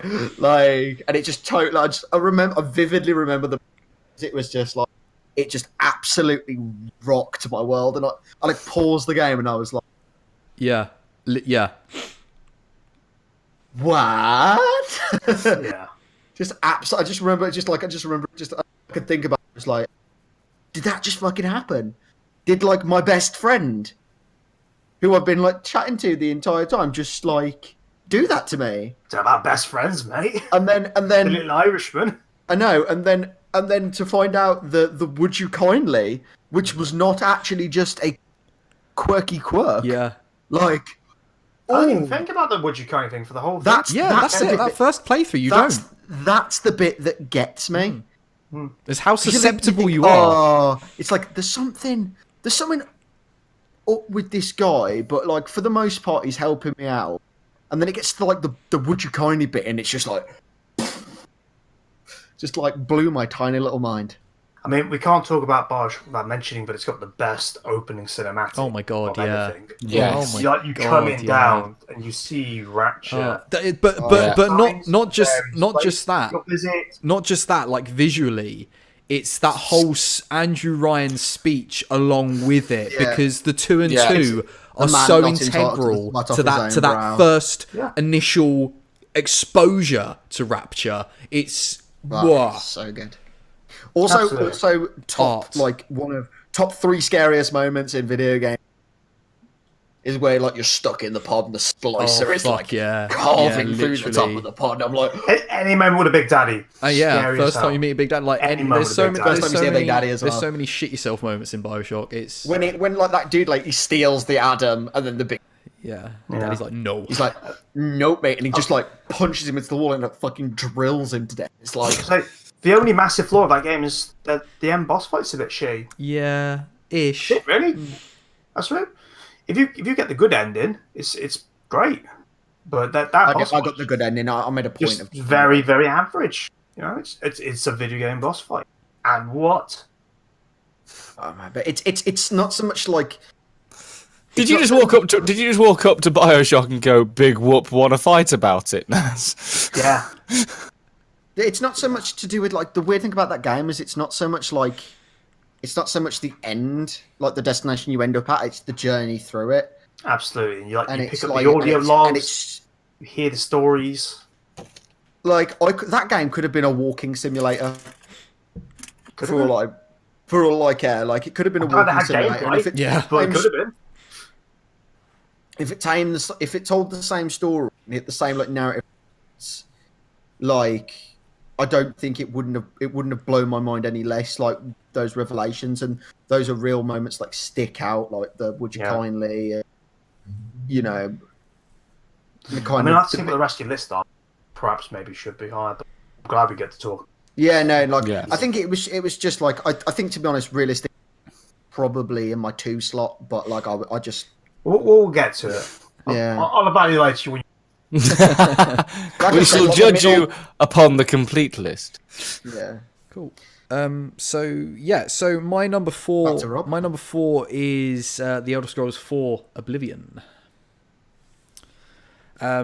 Simply because it was basically one of the first 360 games that I got and played, and was one of the reasons I bought the 360, was to play Oblivion. And that game just like took a lot of my teenage years away from me. I sunk so much time into that game. It's the best Elder Scrolls I've played. It was my first Elder Scrolls as well. I'd say that from like system wise and things like that, and whatever, mechanically, that Skyrim's are more superior than Oblivion, just because it improved on a few things that Oblivion sort of needed. But from like a story standpoint, and I think from memorable quests really as well, Oblivion was better than Skyrim. Like that mission that you chance upon where I think it's Breville, that all the townsfolk men are being like seduced by these 3 women who are basically robbing them. Yeah. The Headless Horseman, or the Ghost Horseman quest. Anything of the Dark Brotherhood. The whole Dark Brotherhood. Oh, the whole Dark Brotherhood thing, which like blew my fucking mind. As a quest line, when it got to that middle bit where it's just like, you need to kill everyone now. I'm like, what? No, I'm not ready for that, because every character in there was like awesome. The quest where you end up the same. Sorry, just to stick on the Dark Brotherhood thing. It's like I said earlier about Mass Effect. You kind of go into the hideout, them all like individually, and you kind of get and then just to get turned around and be like, well, you know, we fucked up. You need to murder everyone. Yeah. It's like, oh, okay. It was a piss take. That's a feel bad. Even the main quest wasn't bad. That was pretty good. It was alright. The side quest where you sleep on that boat, which is an inn. Yes. In the main town. Yeah. The Imperial City, and then you end up out at sea because pirates took it. Even the Thieves Guild quest. Even the Thieves Guild, with, you know, when you become the Grey Fox, all of it. Yeah, I enjoyed that. It gives you the item that you can like put. You can put his mask on, and if you go into town, you get arrested and stuff because they're like, "You're the Grey Fox." I do actually remember what the item did, and it was basically any crime that you committed with the Grey Fox mask on. Basically, the bounty would be assigned to the mask. So, that's right. But I don't think you could clear it or something. Yeah. So you could like steal as much as you wanted, wear the Grey Fox mask, whip it off, and like your bounty would disappear. But the second you put it, bountied again. Yeah. Because it remembered the bounty. The annoying fan, you know, the fanatic fan in the arena. Oh, the Khajiit fan. Yeah. No, not the Khajiit. He wasn't a Khajiit. He was a little elf, little dude with the yellow hair. Oh shit! The orc in the arena as well. Oh my god! Like, yeah, just so many things. Humble is gone. Yeah, I thought he froze a little bit there. Hopefully he'll be back. But yeah, there's just so many. I sunk so much time. Even the Shivering Isles expansion. It's all right. Fine. That's all right. Even the Shivering Isles expansion of Oblivion was fantastic. Shivering Isles was quite So- that was a big Really bit of good. DLC. Yeah. Oh dear, the videos have gone all a bit skew. Naz is Yeah, now it's humble. Humble's actually left. But hopefully Humble will be back and it will sort itself out again. So apologies, viewers. But yeah, like everything was just that game. That game, literally, I played it for hours and hours and hours and years, and always went back to it. And the only time I really came off of it was when I started to play Fable 2, and then after Fable 2, I went straight back to Oblivion. So yeah, like that was a lot of my 360 hours was Oblivion. There's Humble. Is he back? There he is. There we go. Hopefully, Hey. hopefully we'll get video back soon as well. There we go. There Yeah, he oh, is. he's- there it is. Back in the Shadow Realm. Yeah. Oh, Oh, no. Oh, he's coming out of the Shadow Realm. Wonderful. I'm lighting up as we speak. Yes. Exodia. So yeah, Oblivion. Just to say about Oblivion, Yes. great game. Fantastic. Looks like Nick Park designed the characters. Yeah.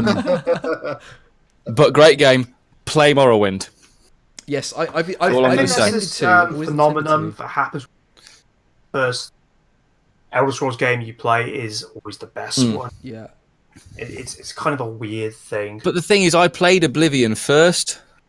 I forgot to sworn you played Morrowind first. No. I never heard of the Elder Scrolls until I went to uni. And Russell, he just bought a PS3 or an Xbox 360 or whatever, whichever one he was, and he got Oblivion for that. And he said, "Oh, I've got a computer copy. Do you want it?" And I was like, "Yeah, sure. Never heard of it. What See, the heck?" it's interesting because the reason he played Oblivion is because I played it. Yeah.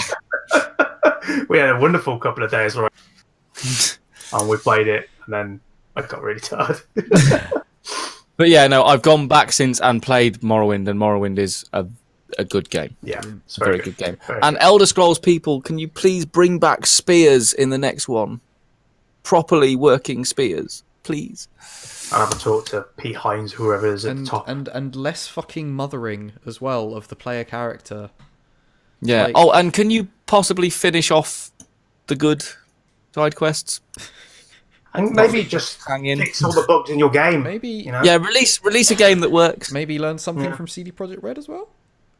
Yeah. I mean, this is why Also Bethesda never populate appeared in my your top world 10. a little bit better. Yeah. Yeah. Yeah. Jesus. But a good fourth choice, Rob. Yes. Yes.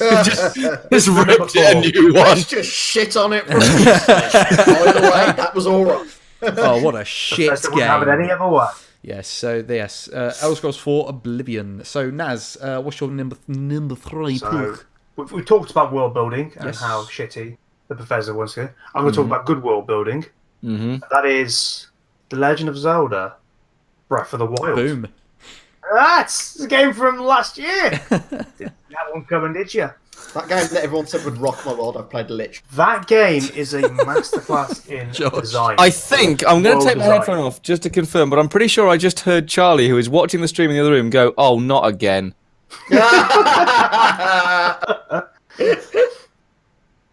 I'm pretty sure that's just what happened. Waiting for Really? live confirmation. Legend of who? Breath of the what? Come on, lads. Oh, Come on. Hero is obviously called Zelda. In There it? is Come on. obviously called Zelda. Obviously. So tell us of these So- legends of Zelda and Naz Dragonheart. You play as boy Zelda, Your obviously. boy. Your boy Zelda in his blue tunic. the game I like is that outfit actually. yeah, it does look So Which nice. they well brought into designed. Switch Skyrim as well, which is pretty cool. Sorry, Naz, carry on. That's all right.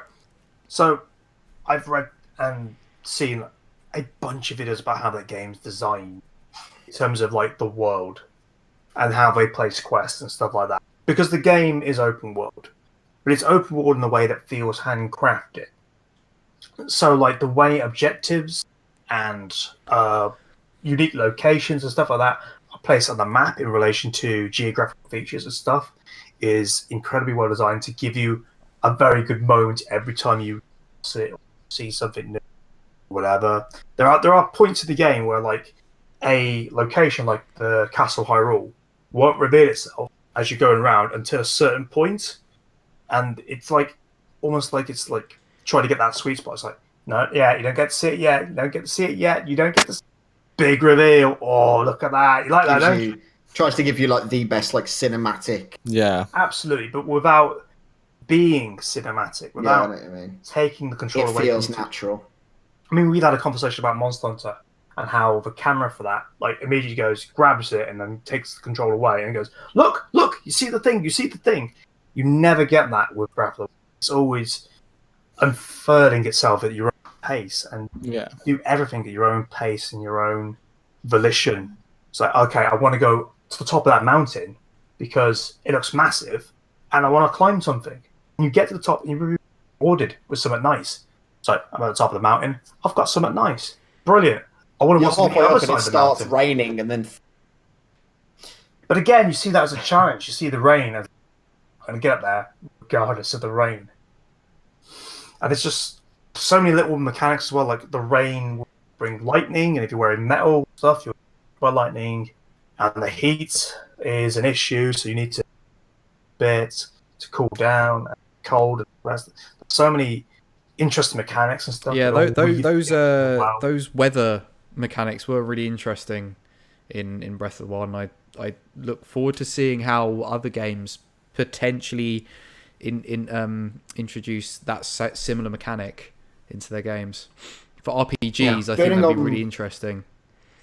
Building on what Naz said as well, one of the things that I really, really is that one of the cool things about like Breath of the Wild is that if you can work it out, there's a good chance that you can do it.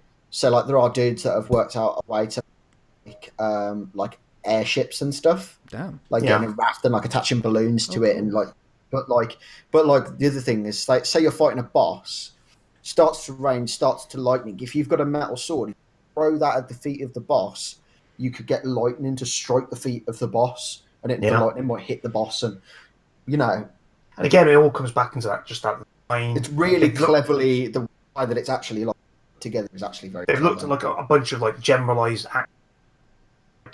things that the player character might do. It's like, okay, how does that blend in with other mechanics? How does that pull together? How can the player use that to their advantage and stuff like that? It's just the best design game ever, really. I just genuinely think that. It's the design quality of the game has no part. So yeah, awesome. Hand over to Humble now. I'm going to talk about a big childhood game now. This was my one that very much. It was the first game I ever played to completion. And I'm going to just. It's not Spyro. It's Bug's Life. No, you're wrong console entirely. Pong. I'm going to say Pokemon Yellow. Pokemon Yellow. Oh, what a game! Now, obviously, I bought it before I bought Red or Blue, so I didn't know that it was an amalgamation of two different games. I had watched the TV series before I played the game, so I appreciate as a Pokemon purist, I suppose. Yellow is probably not the best Pokemon game out there, but I sunk a huge amount of my pre-teen and early teen years into that game. It was a case of the old story of the Game Boy, the light, yeah, bed cover. Yep. Are you in bed? Yep. Yep. And actually, I thought people we all know the story of Pokemon and stuff, but actually I thought the idea that actually the big boss wasn't the ultimate aim of the game was a really nice idea. Like beating Giovanni and beating the Elite Four wasn't. Yeah, he's just the antagonist, but he wasn't the main. The big challenge, obviously, collecting all 151, if you knew the trick. I just thought it was of that kind of game. I thought it was really good. And to be fair with Pokemon Yellow, it's like let's say like the challenge from a narrative point of view, like having the antagonist not for the portion of the game is good as well. Yeah, like you get up to the point where you beat Giovanni, he hands over his badge, and get through and like that was kind of like your goal, but like obviously like your actual villain sort of went away. Yeah. Cool. And obviously they introduced. I mean, the thing was obviously, I then went back and played Red and saw all the things from the TV show they brought into Yellow, like the fact that it's Jesse and James in some of the Rocket battles, not just the Team Rocket thing. But the one problem I have with that game is, I wish that they could have picked better opening battle lines than "Oh, you're wearing shorts." It's still exactly the same. Translation, man. That's just translation. Yeah. If you play Pokemon Sun or Moon, like, like, I like your T-shirt. My grandpa said we should fight. Like, and it's like, Yeah. A lot of that. It's A lot of that because is very it's the self-referential to the previous games, I feel. Yeah. it's like nostalgia. Homage to the bad translation. Yeah. I mean, in fairness though, like translations aside, Pokemon at its core, it is still a kids game, or still very much aimed at kids, regardless of what age you play. It's still. I'm not saying as an adult you shouldn't be playing it because it's hella fun. Like buy that shit. I've still fucking love playing Pokemon. But I don't think you're ever going to get a Pokemon game that's like, did you just make eye contact with me? Fight me, you can't. Like, they're not. I would love. Like, Team Rocket are not going to do that. Pokemon Team game. Rocket are not going to do. I mean, yeah, so would I. But Team Rocket are not going to do that because, like, there's little 8-year-old Timmy that's like, Mum, what does cunt mean? It's like not, you know. You obnoxious little shit. What does it mean that my Pikachu had its head caved in? Why are we all from the fucking down under? Yeah, I don't know why we've all turned Australian. Yeah, I was gonna say, why do we go there? I reckon we should get Naz to voice it.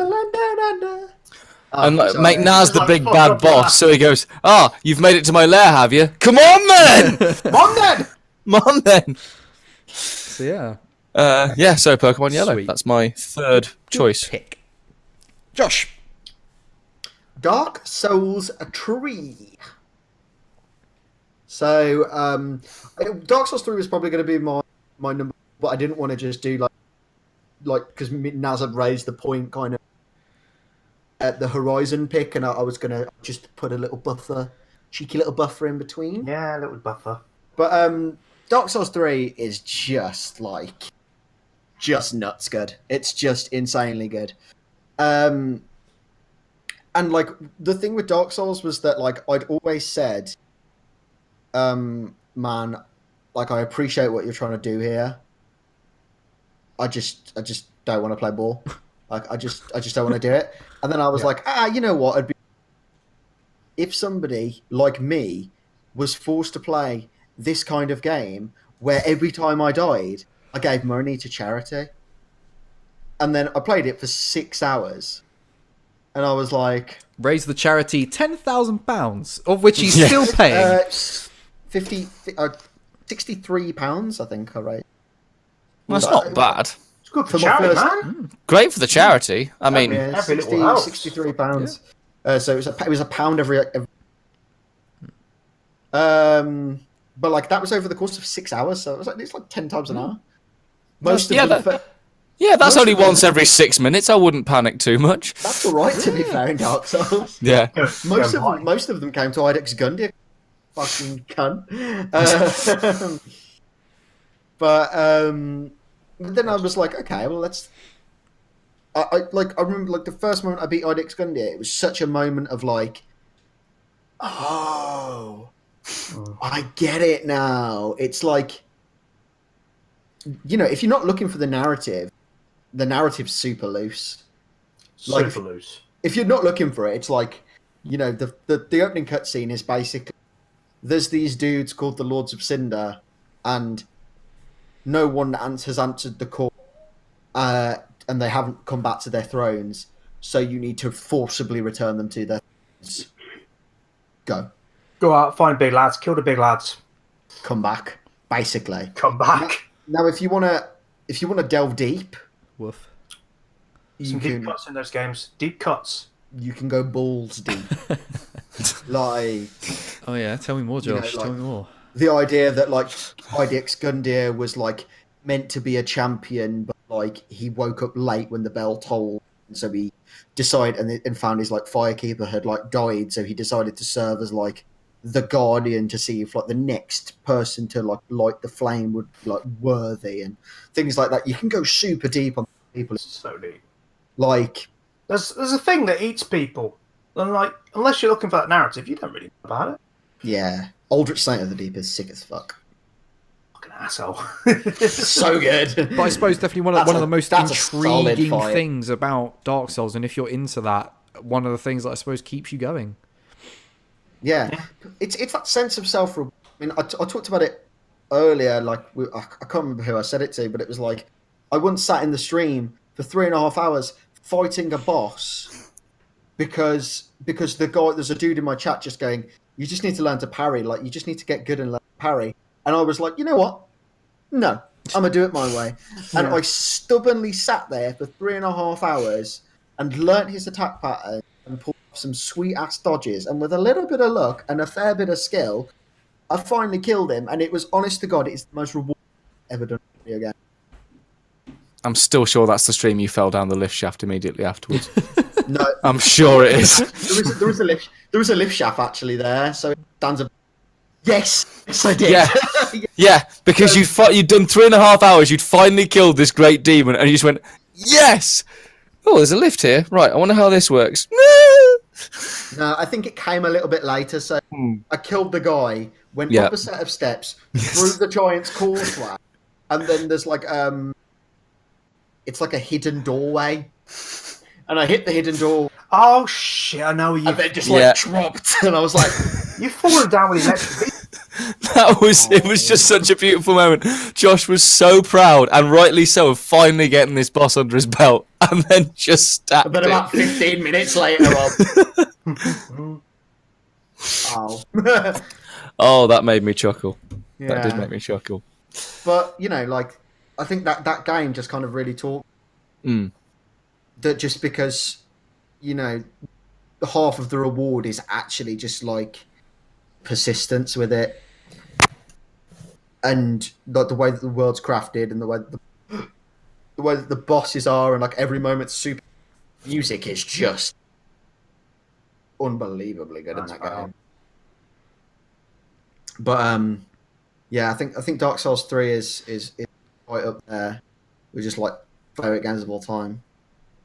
Like I'm playing one at the minute, and people say that one is better.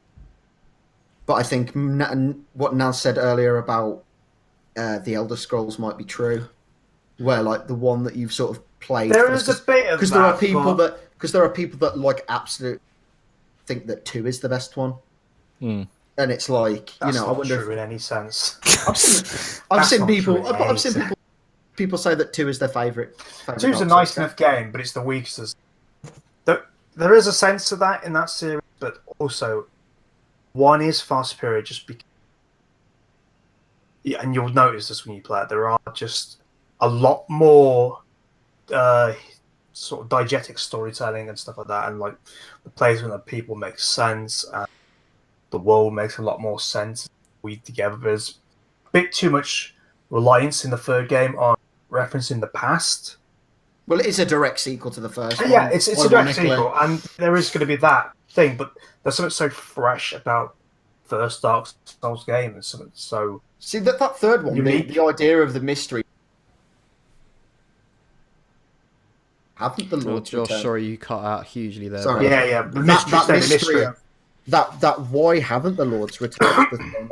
Why are they so important? Like, and like that mystery, I think, was really interesting to me. And it's super cool that like when you fight like Aldrich, if you fought like if you've done the first game, like kind of, you get to Analondo and you're like, shit, this is the room that we fought Smoke.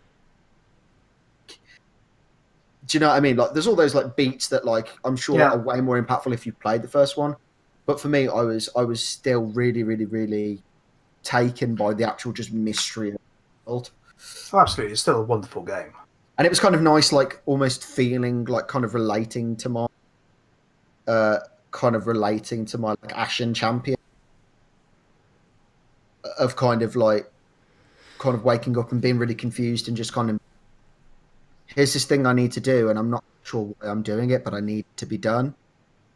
Like knowing that the end goal is to kind of save the world, but that's kind of about it. Yeah. But yeah, there you go. So Dark Souls 3, my number 3. Awesome. So my number 3 is BioShock. Yay, BioShock. So obviously we discussed it a little bit, obviously, because it was Josh's number 4 pick. But I'll briefly sort of give my 2 cents on it. On top of like basically everything Josh has said, BioShock to me was just literally the first game I played that like I realized games are more than just having fun and playing a game. Like obviously I'd been playing I think I'd played Oblivion and possibly even Fable before I'd played BioShock, but it was the first game that just like hit me with like phenomenal world building, storytelling, and just something that was like such an original idea that is so believable, and something that's so entirely plausible to have happened. And it was just, I mean, I've said it before on the podcast, the game's an experience. The game's an out and outright experience. That it's not. It's sort of. It's so beyond its medium almost that it's something so much bigger than just a video game. If that makes any sense at all. I don't. Yeah, no. It's just phenomenal from the start all the way to the end. I was just in absolute awe at everything. I wanted to know everything I could about the game, like all the audio logs. That the world was just so rich and interesting, and exploring Rapture, this underwater city, which shouldn't exist but does exist somehow in the middle of the Atlantic Ocean. And what happened to it? This utopia that was apparently built by the smartest people, the best people in the world, and has turned to absolute ruin. Why? What happened? Like the whole that mystery. Yeah, it's just so interesting, and the deeper you delve into it, the further you go into it, it never got boring to me. That game is just through and through wonderful. Every level, every character you speak to or don't speak to, as is the case with a lot of the audio logs. Finding out some of the stories about the people that are in those sections that you're in, what's happened to them, like the little people, is it in Neptune's something or other that you go into? I think it's like the second or third level, where it's like a sort of fish market. Finding out about some of the workers and how they're treated by the sort of higher ups, because they're just like the working class people. They're not the people that sort of like the great minds of Rapture. How do they fit in the hierarchy in the society? All of that was, it's just all so interesting. And like Josh was saying about Horizon, where he wanted to know every little detail about it, and it just interested him so much that was it for me with BioShock. Just phenomenal, just absolutely phenomenal through and through. You're talking about those like little stories in BioShock. Sorry, Josh, man, you're cutting out, bud. Oh, sorry. The one that really sticks out to me. Oh no, lost him again. No, what's happening? Ooh. Anyone want us to know? Hold my microphone like this. Nice and intimate. And now we go live to Josh at the Washington Center. The one story that really like sticks in my mind from that game is when you go to it's probably like literally one of the first things.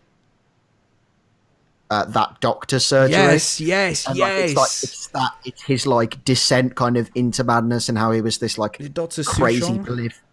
Yeah, this like crazy prolific plastic surgeon, and he was just obsessed with like the symmetry of like the human body, and he couldn't get it perfect, and like the like Adam had like addled his mind, and he just like descended into this like horrific like state. Splicer. It's crazy. Like, but everything about it is even like Sander Cohen. The characters like that again, just so interesting. And just the world in general, like it's an FPS, but it's not by any means the best FPS. The gunplay in all the BioShocks aren't perfect. They're good, not perfect. It's like it's 3 has probably got the best gunplay. Yeah.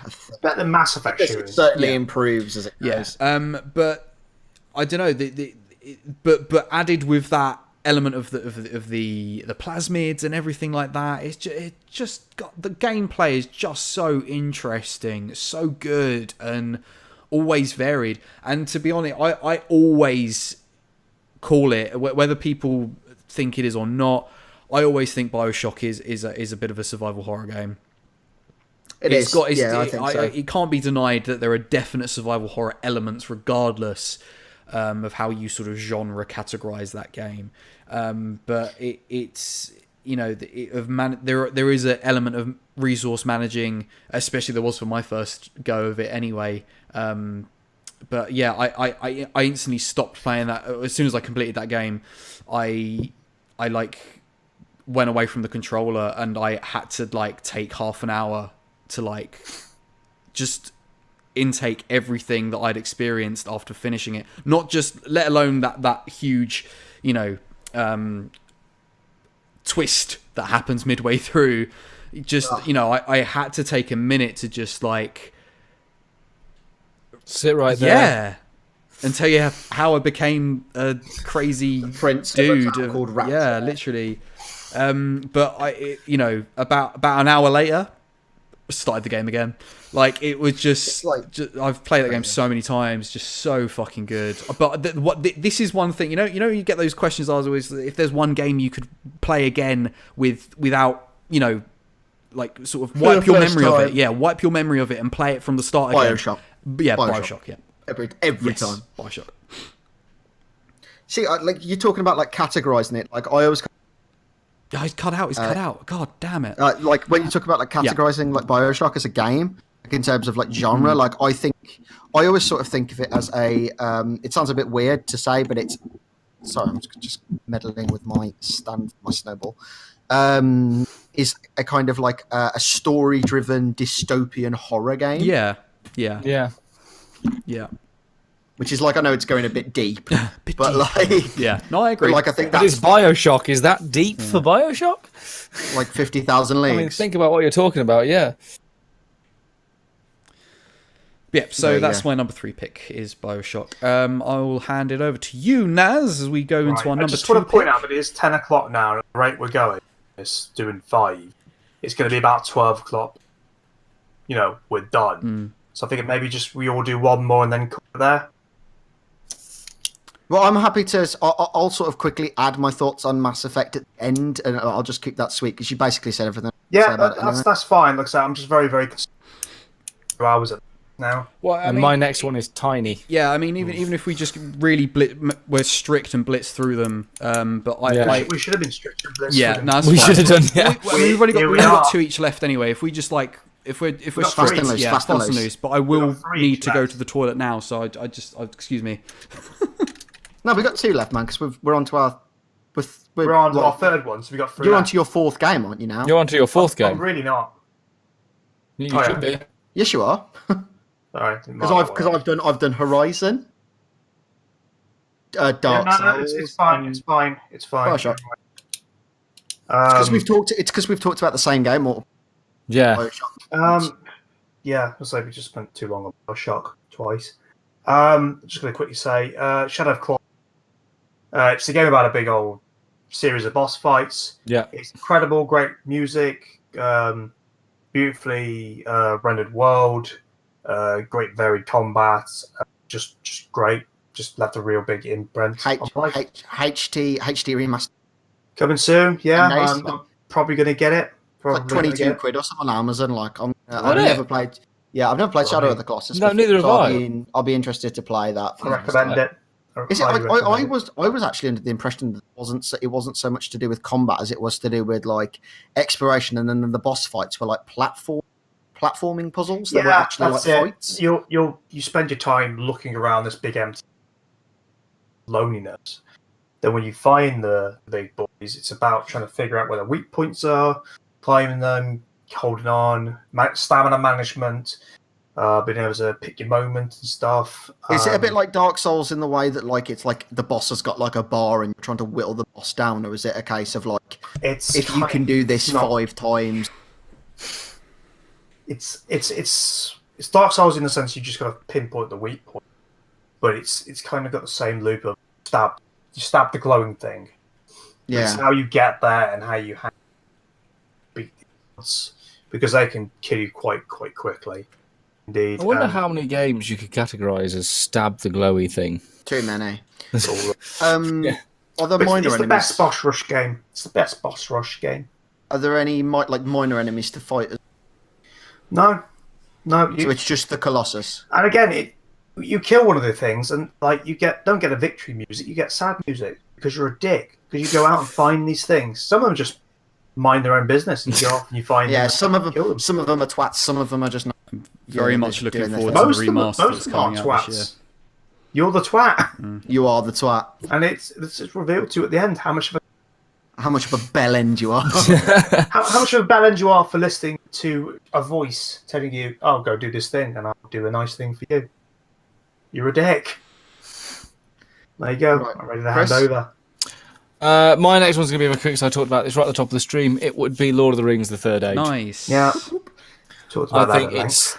Yeah, I just think it's a good game. I think it's well made. I just think it's a good game, and it would be one of the ones that goes with me for definite. Yeah. For keeps, yeah. Good choice. Certainly left an imprint on your life, because I can't God, have yeah. half a conversation about you. Lord of the Rings: Third Age. It's very true. Where's the remaster? Literally, where is it? EA. Actually, don't make it EA. Best not. Microtransactions. Yeah. Would you like this Balrog not to attack you? £2.50. Make it after Microsoft have bought you. Yeah. So Josh, number 2. Red Dead Redemption. Boy, that was shout. that was Good potentially on my shout. list. Yes. That's in my It's in my top 10. Red Dead Redemption. It's Grand Theft Auto, but Cowboys. I find the narrative was really, really. Yep. Ending is really sad. Yep. Yes. Like I love the stupid things you can do. Like you can lassie random people and like tie them to the train tracks, twiddle your mustache a bit.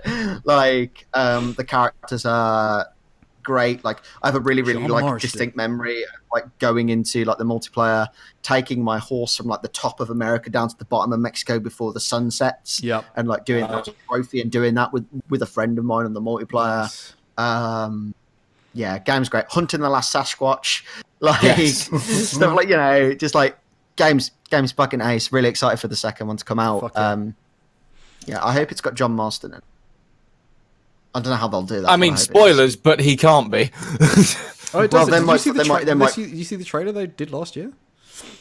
They might probably. I haven't seen any of the trailers. I mean, there was a character that looked vaguely like him. Could it be Jack Marston? I said it could be Jack. Could be. Yeah. It's a prequel. It is, isn't it? Yeah. It could be. There you go. Oh. I used 90% of my time spent on that game was as a poker simulator. Yeah. Used to just Dude, love lies, play dice, poker on that lies, game. dice, lots mate. of blackjack, lots of horseshoes. Yeah, lies, dice. Dice.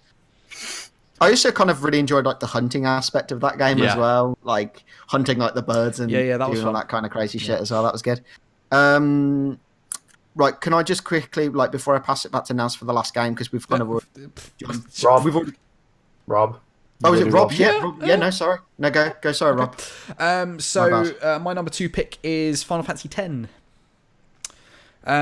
It was the first Final Fantasy I played, and I was hugely late to the series. Played it in 2010, I think it was. But it was the first Final Fantasy game I played, and just was fantastic.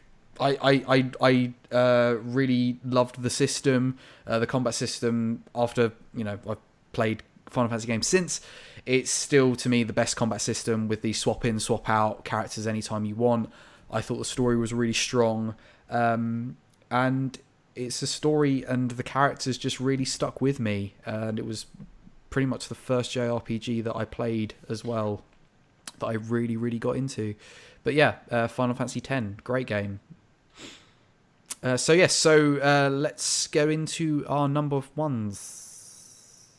Oh well, like I said, it was no particular. However, my love for this game transcends any numbering system, and that's Final Fantasy VII.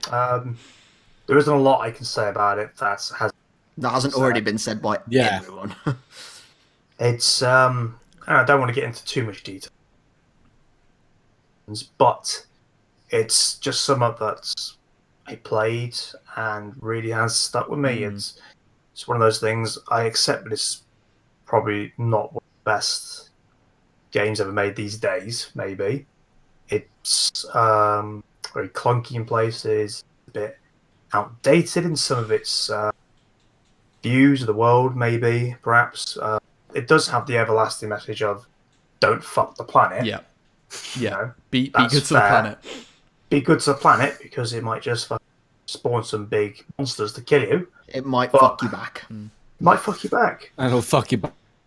But it's just a game. And just, a very big part of who I am and the things I stand, things I like in my games. It just comes, a lot of it comes from there. Cool. There we go. Ready? Yeah, Final Fantasy VII, awesome game.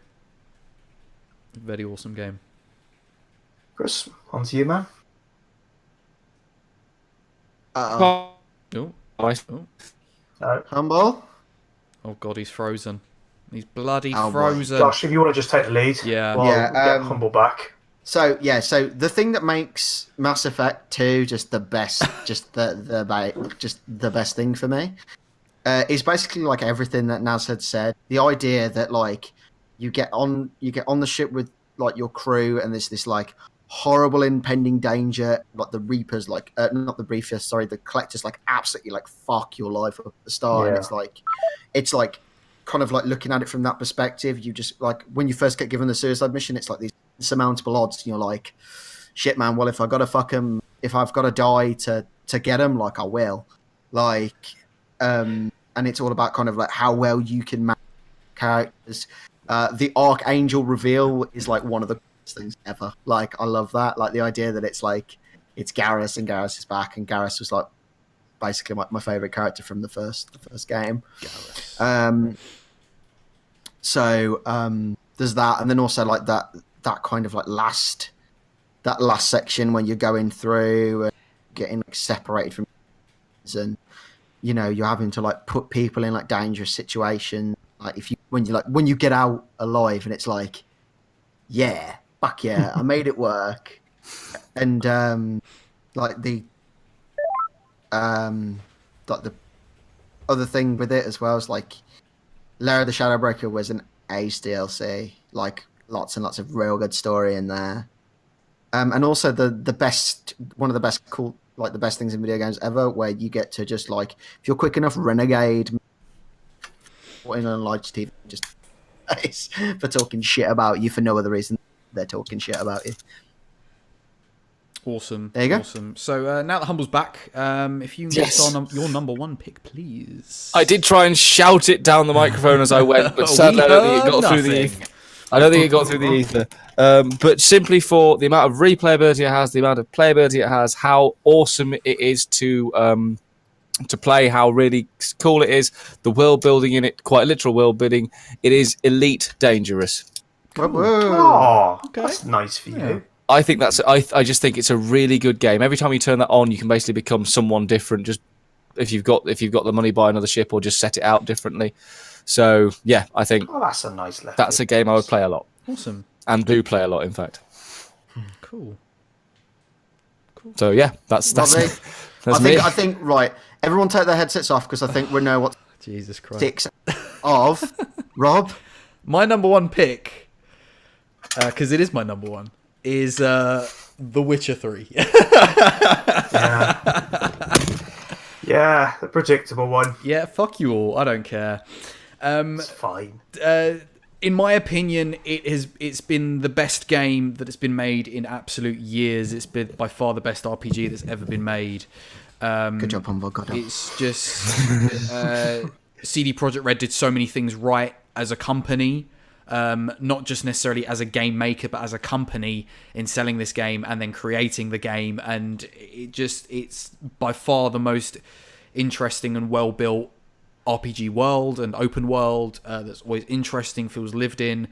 And it's just miles and miles above any game and any RPG I've ever played. And I don't think we're going to get anything better than it. Perhaps until their next game.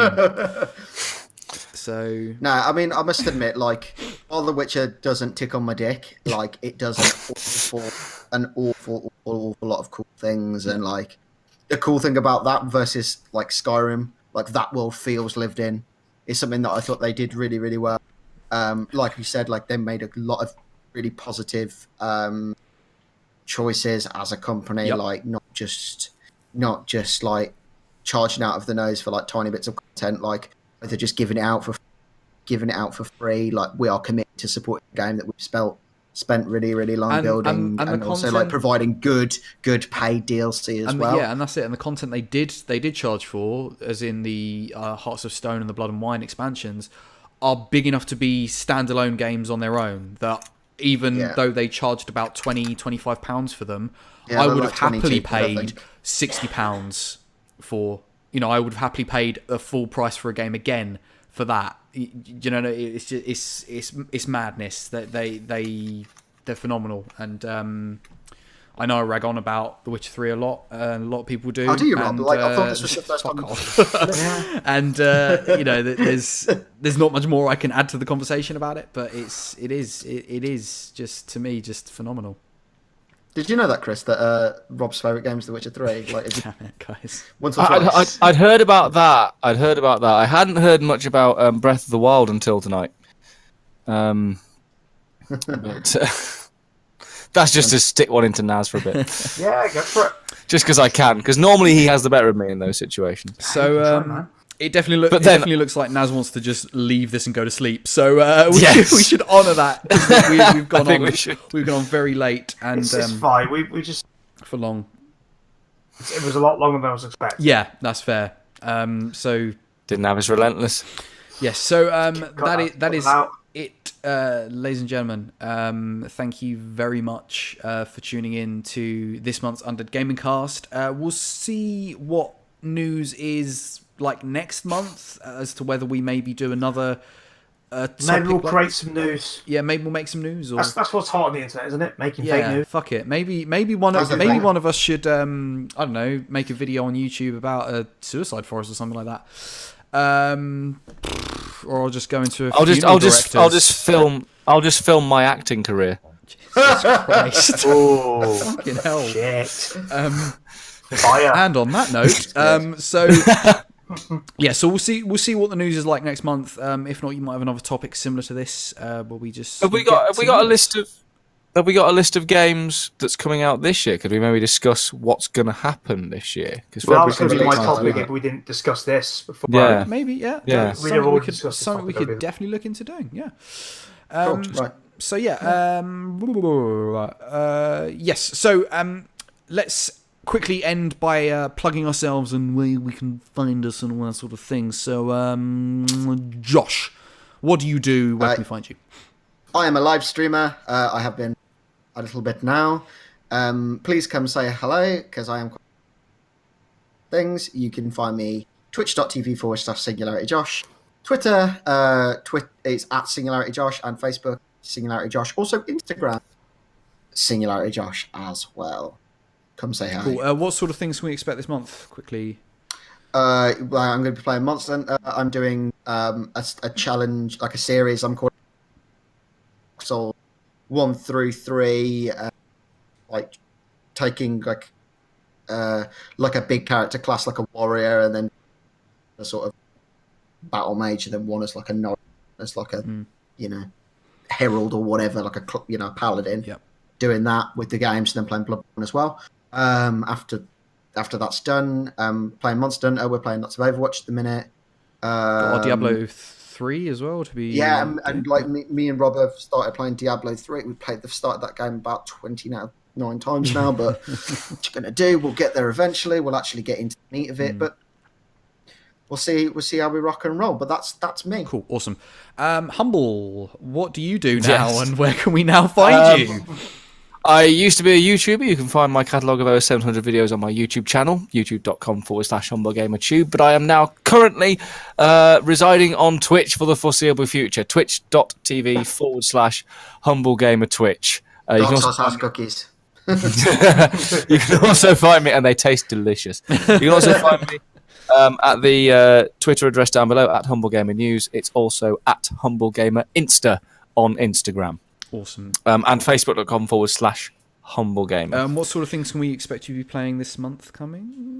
This month you'll be hopefully having lots of Lord of the Rings: The Third Age.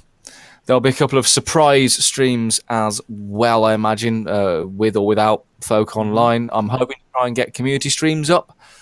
Probably going to start with something fairly simple, which people have.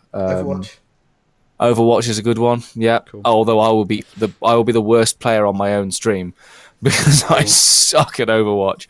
But yeah, and I'm still building towards my big movie release, hopefully at the beginning of April. Awesome. Cool. Thank you, Humble. And Mr. Naz Dragonheart. Exciting things coming this month. There's going to be some interesting stuff. We'll see how it goes. But you can catch me on Twitter at Naz_Dragonheart. I do have a special live stream of the covers. It's happening on Valentine's Day, so your best bet's to follow me on Twitter to keep in touch with that. It's planned for 8 o'clock, but obviously plans can change and stuff like that. And it wouldn't be too much of a leap to say that there's going to be you cut out a little bit there, bud. What did I pimp there? Are you coming to us in a streaming format at any point, Naz? Is that where you were going? Right. Did that all that cut out? it was choppy. It was choppy. It was choppy. We heard about right, and then reasonable, and then it just stopped. Right. Just to explain it again, February the 14th, stream was special Valentine's Day stream with a mystery game. That's happening roughly about 8 o'clock. Nice. All things planned. And after that, it wouldn't be too much of a leap to say that there'll be a video that comes out and explain future content and plans and other stuff that's going to be happening. Awesome. But your best bet's to follow me on Twitter for any of that upcoming events and stuff like that. That's Naz_Dragonheart. Awesome. We're getting Naz content. Yes. So for our Valentine's treat is Naz returning. Oh my goodness. Yes, good man. So much goodness. Right. And as for me, I'm the Undead Gamer. You can pretty much mostly find me on Twitch now because YouTube's done its thing and been an arsehole. I've still got YouTube content that I've got planned that I'm sorting out, so that will come whatever, youtube.com/theundeadgamer. But you can find me streaming here about 5 days a week at different times. You can see my schedule. Twitch. So used to saying it. Twitch.tv/theundeadgamer. You can also follow me on where I'm. What am I playing? I'm playing a bit of Overwatch, Tooth and Tail. I need to finish, and then we'll move on to something else, and Diablo 3, and probably Monster Hunter as well by the end of this week. So yes, that's there, and follow me on the social medias at the Undead Gamer on Twitter, Facebook, and Instagram if that's your thing as well. So yes, thank you guys all so much for watching and tuning in to our monthly podcast, the Undead Gaming Cast. And you can always catch us here on twitch.tv/theundeadgamer every 4th Tuesday to watch the live show. And then not long after, the VOD will go live on YouTube, and then it'll be available free on iTunes, hopefully, which I need to get that a bit more sorted out again, because I've fallen behind slightly. But yes, anyway. So thank you guys so much for watching and tuning in. Sorry the cast has gone on for a little bit longer than usual. It's been a long one, but hey-ho, it's start of the new year and all that sort of thing. So yes. So we will catch you next month. And until then, guys, thank you very much for watching and tuning in, and we'll catch you in the next one. Bye-bye.